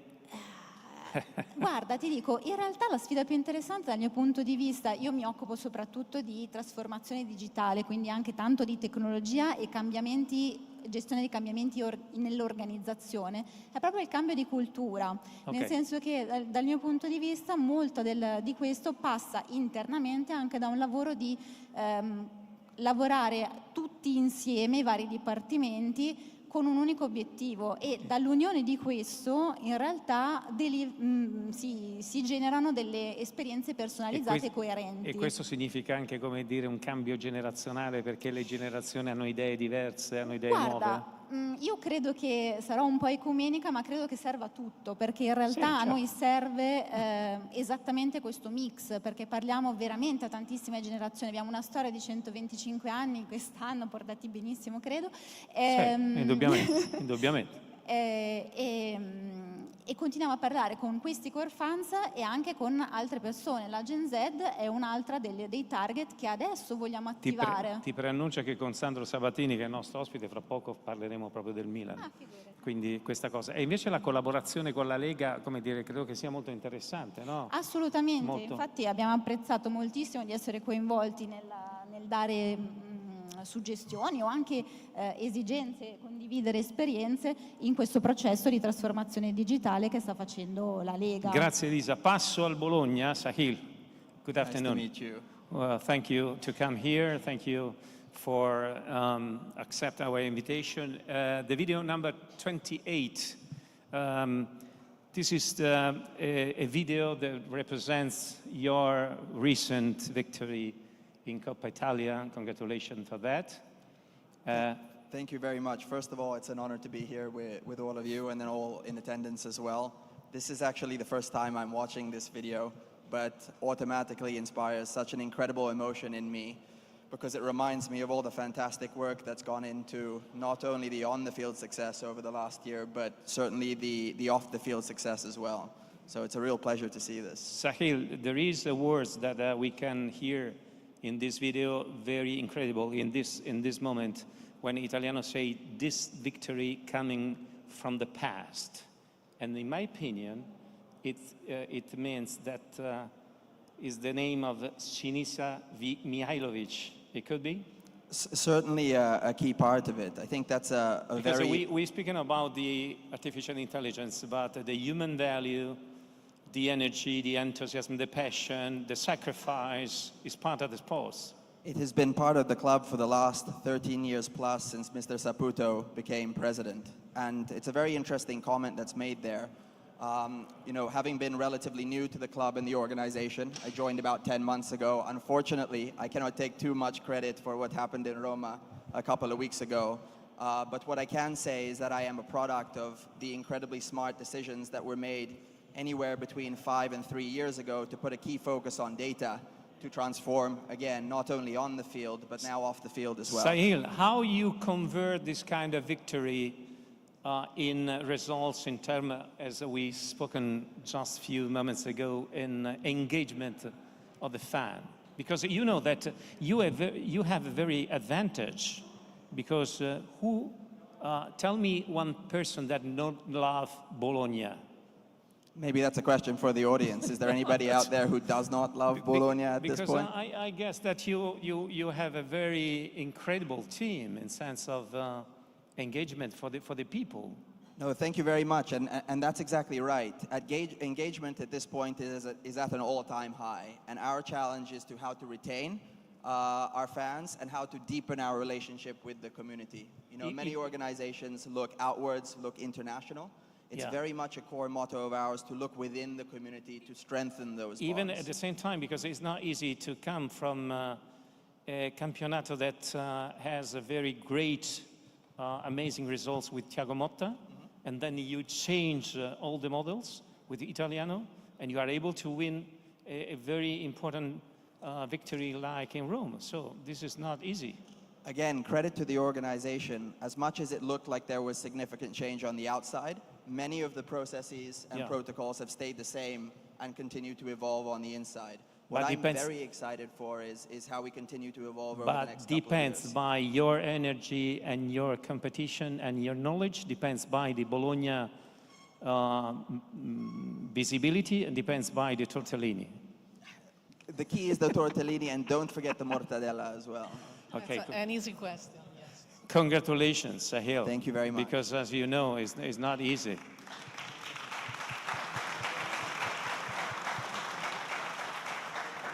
Sahil, this is our profound respect and love for your job. So please bring this to Bologna Football Club just to express and emphasize our value here in Lucca. Thank you very much. The honor is all mine. Hope to see you all, obviously, after this, but then next year as well. Thank you very much. Camilo, hablamos ahora en español, porque tú tienes una experiencia con Sportian y Global. ¿Hablamos en español o hablamos en inglés? What do you prefer? In English? In English. Okay. You have an experience with the Liga, and the Liga less or more has the same experience like the Liga Serie A, for example, with the problem of piracy, because it's a very giant problem in Spain, even, I guess, more than in Italy.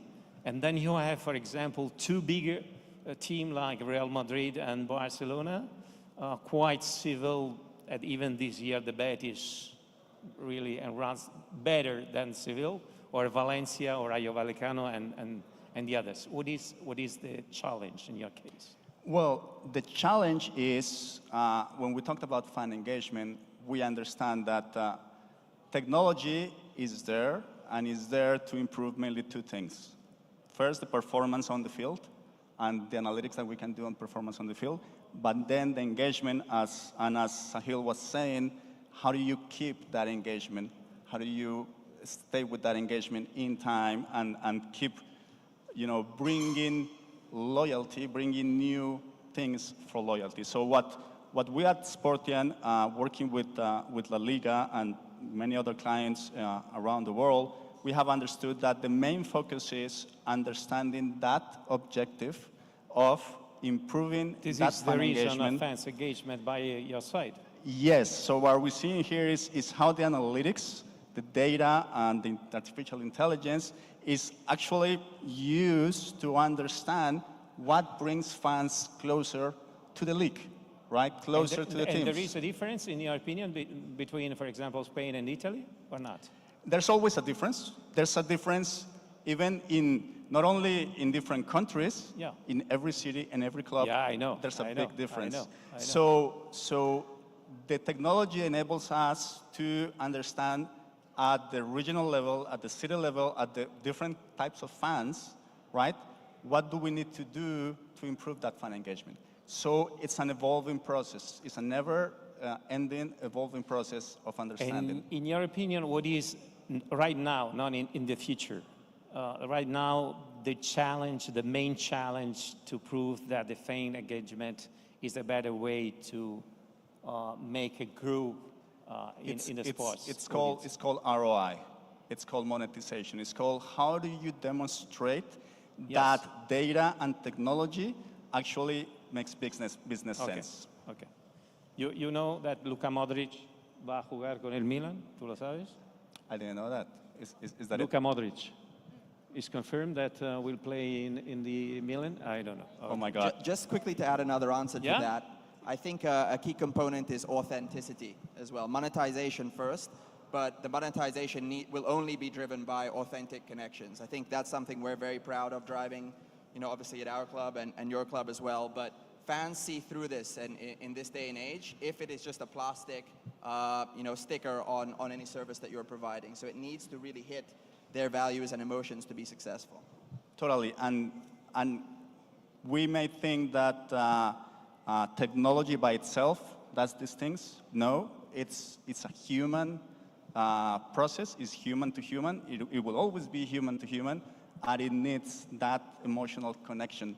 And it's a sport, right? It's driven from passion. So the technology is an enabler to maximize that passion, that result on the field. Let me answer. Elisa, anche per voi la monetizzazione rappresenta un momento, come dire, È un importante. momento estremamente importante ovviamente, però come dicevo già prima e come ha riportato anche Sahil, bisogna essere autentici nel farlo e siamo qui per un business nel medio-lungo periodo, ne vogliamo altri 125 di questi anni. Questo tuo bel sorriso ci conforta, è una grande speranza. Quindi, assolutamente, io sono molto convinta, si fa anche passando dalla tecnologia che è un abilitatore, non una ragione per cui fare le cose, è un abilitatore per abilitare quello che vuoi fare con grande autenticità, grande rispetto e enorme passione. Aspettiamo le prossime sfide, Luisella, no?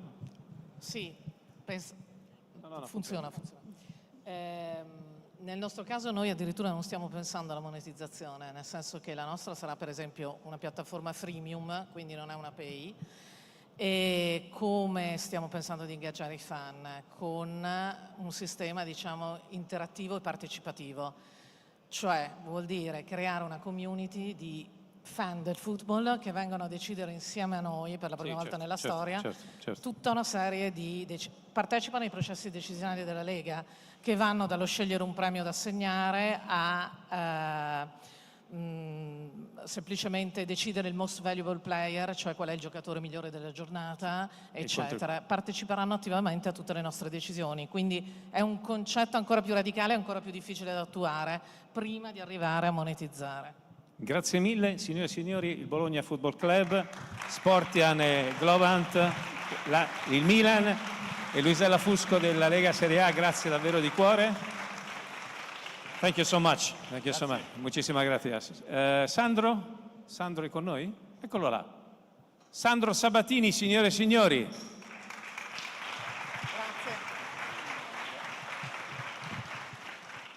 Sandro, non ti sapevo che ti facessi così desiderare onestamente. È una piccola sorpresa. Eccolo qua, Sandro. Benvenuto. Ancora un applauso a Sandro Sabatini. Grazie, grazie. Io temo che io e Sandro ci siamo visti quando avevamo circa 10 o 11 anni in Piazza della Rimembranza a Montecatini a giocare. Può essere. Sicuramente perché siamo della stessa classe. Può essere, e siccome hai citato il basket, ieri io ero a Treviglio a vedere Treviglio Montecatini, non andrò a Ruvo di Puglia per vedere il basket. Non lo dire Andrea Lucchi, mi raccomando, cioè, non fare questa cosa. Allora, Sandro è con noi e ti ringraziamo molto perché qui vengono su questo, chi sale su questo palco deve avere dei meriti. Il merito di Sandro, forse adesso lo metto anche in imbarazzo, è che lui è un giornalista, come dire, che non te le manda a dire. Allora io vorrei approfittare della tua pazienza prima di darti un premio che è dedicato alla tua professionalità, alla tua schiettezza. Grazie. Mi fate vedere le foto partendo da quella di Inzaghi e l'Inter e noi ti chiediamo proprio di pancia, tanto tu non hai bisogno, come dire, di pensarci sopra. Me la fate vedere cortesemente quella foto e le altre poi che abbiamo giustamente preparato? Aspettando le foto, io mi ero preparato anche un bel discorso mentre ero là. Ah, sì? Sì, certo. Ma tipo? Nel senso che volevo arrivare qui e scompigliare un po' tutto, perché ho sentito parlare di intelligenza artificiale, ho sentito parlare di tutto quello che ci sarà, che verrà, di highlights, della fanbase, digitalizzazione, di tutto quello che viene in automatico, e mi sono detto, anziché to the future, come c'era scritto prima, io sono to the past, però me la gioco. Ecco perché scompiglio un po' le carte, perché ci sarà, caro Andrea, secondo me, nel calcio e in Italia, perché poi ogni mercato, come è stato detto, ogni pubblico di riferimento ha le sue caratteristiche, ci sarà comunque sempre, tu prima hai fatto la domanda su Luka Modric, come giocherà al Milan, la risposta è stata abbastanza impostata, ma avrebbe suscitato magari un'altra domanda in sala, un'altra risposta qua, un'altra cosa. Cioè, con l'intelligenza artificiale si può fare obiettivamente tutto, ma perché io possa continuare a sfidare, siccome si parla tanto anche di sfida, io penso che ci sia ancora spazio per l'originalità di un commento che sia naturalmente legato a tutti i dati, alle statistiche, alle immagini, a quello che ci arriva dall'intelligenza artificiale, ma che si basi anche su una originalità, su sensazioni, su guizzi così cioè che non siano meccanici. Che non sia meccanico, che ci sia anche un talento del commento che secondo me può anche far comodo a tutte le aziende, a tutti i broadcast, a tutti quelli che hanno parlato fino ad ora, perché credo che la discussione, il commento, la critica, eventualmente anche la polemica, siano quegli ingredienti che proprio per la fan base siano la ragnatela in cui tenere tutti attaccati e tutti vivaci, tutti partecipativi, oltre al contenuto bellissimo, meraviglioso, ma comunque inevitabilmente un pochino freddo del generato dall'intelligenza artificiale. Vabbè, lo prendiamo come stimolo. Intanto è il guastafeste, capito? Il guastafeste. Allora, no, che guastafeste? Le vediamo intanto quelle foto che avete scorso prima e così gli chiediamo 20 secondi. Allora, sì. Allegri al Milan? Allegri al Milan, secondo me sarà una bella sfida, secondo me sarà lui è molto gasato, è molto attratto darà grandissima vivacità e porterà dei risultati. Ma tu lo sai che non si torna mai sul luogo del delitto, no? Mai, le minestre riscaldate, però delle volte, diceva Lippi, nostro corregionale, la minestra riscaldata delle volte è anche più buona, però dipende dai gusti. Senti, ma Luka Modric al Milan giocherà? Sì, giocherà regista proprio a 40 anni, anche quella sarà una sfida. Non lo so se, però 40 anni a giocare nel Milan sarà La bello. prossima, cortesemente? Conte e Napoli. Conte e Napoli è un caso in cui tutte le intelligenze artificiali, tutte le previsioni, tutte le notizie davano Conte già via per andare alla Juventus, poi c'è subentrato il fattore umano, cioè i tifosi, cioè De Laurentiis che si è posto il presidente nei suoi confronti in maniera tanto affettuosa quanto rigorosa, perché gli ha detto non è che tu saluti e te ne vai come se niente fosse, e così Conte è rimasto a Napoli. Però secondo te più la moglie l'ha convinto o i 200 milioni di investimento di De Laurentiis? Tutte e due, da non sottovalutare il rapporto che si è creato molto confidenziale, molto amichevole tra le due mogli. Mentre presidente e allenatore, proprio nella storia del calcio, poi di fatto spesso litigano, lì si sono diventate amiche le due mogli e quindi hanno fatto far la pace anche ai mariti. Vabbè. È la verità, non è che ridi, ma è così. Andiamo avanti. Gasperini alla Roma. Questo io sinceramente spero di non deludere magari qualche tifoso della Roma, la vedo come probabilmente la cosa più problematica, perché Gasperini ha un carattere molto ispido, molto insomma è potente anche quando è prepotente, e l'ambiente di Roma potrebbe creargli. Do un consiglio a Gasperini, che è un consiglio che quando io lavoravo all'Inter da addetto stampa detti a un allenatore che era inglese, anzi lo dissi, si chiamava Roy Hodgson, e allora c'erano come a Roma ci sono le radio locali, a Milano c'erano le televisioni locali che bombardavano sempre critiche, quindi questo è un ottimo allenatore, sarà un grande allenatore finché non accende la televisione. Ecco, Gasperini, spero che la digitalizzazione anche delle radio romane e dei tifosi non lo raggiunga. Quindi l'invito a non ascoltare Radio. No, non ascoltare nessuna radio, dai. Andiamo avanti. Toven.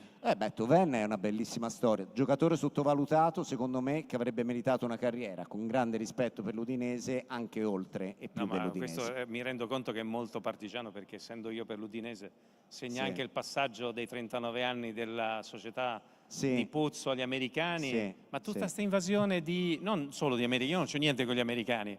Ma sai, allora io vedi, Andrea, guarda come... faccio una domanda a te: se tutti i fondi americani vengono qua e poi l'obiettivo è guadagnare, ma io ho i figlioli che fanno economia in Olanda, tra l'altro, capito? E quindi chiedo a loro, però io gli ho fatto solo una battuta: ma se tutti nel calcio vogliono guadagnare, ma poi chi ci rimette? Cioè, in qualsiasi sistema economico non guadagnano tutti, qualcuno ci rimette. Ecco, sono curioso di vedere perché tutti i fondi americani stanno Ho comprando tutte le un'ultima società. fondamentale domanda che mi devi ascoltare con grande attenzione, come fai sempre. Ma che accade nel derby Pisa-Fiorentina?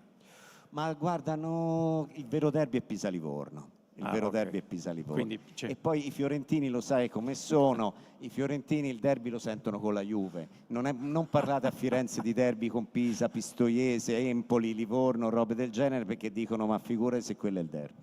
Allora, signore e signori, per la professionalità, il metodo, il rigore, la verità, la sincerità e anche la passione, perché se lo guardate in televisione quegli occhi parlano da soli, il premio del Fed 2025 a Sandro Sabatini.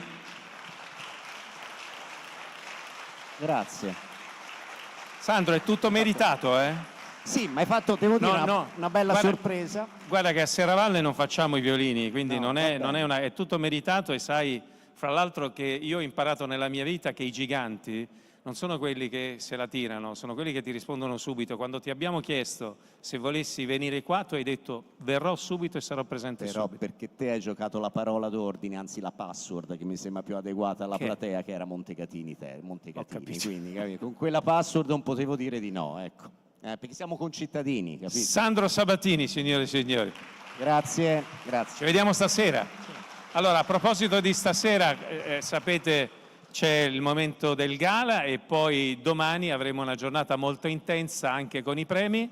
Vi ringrazio per questa prima giornata, ringrazio la stampa che ci ha seguito, tutti coloro che ci hanno seguito anche online.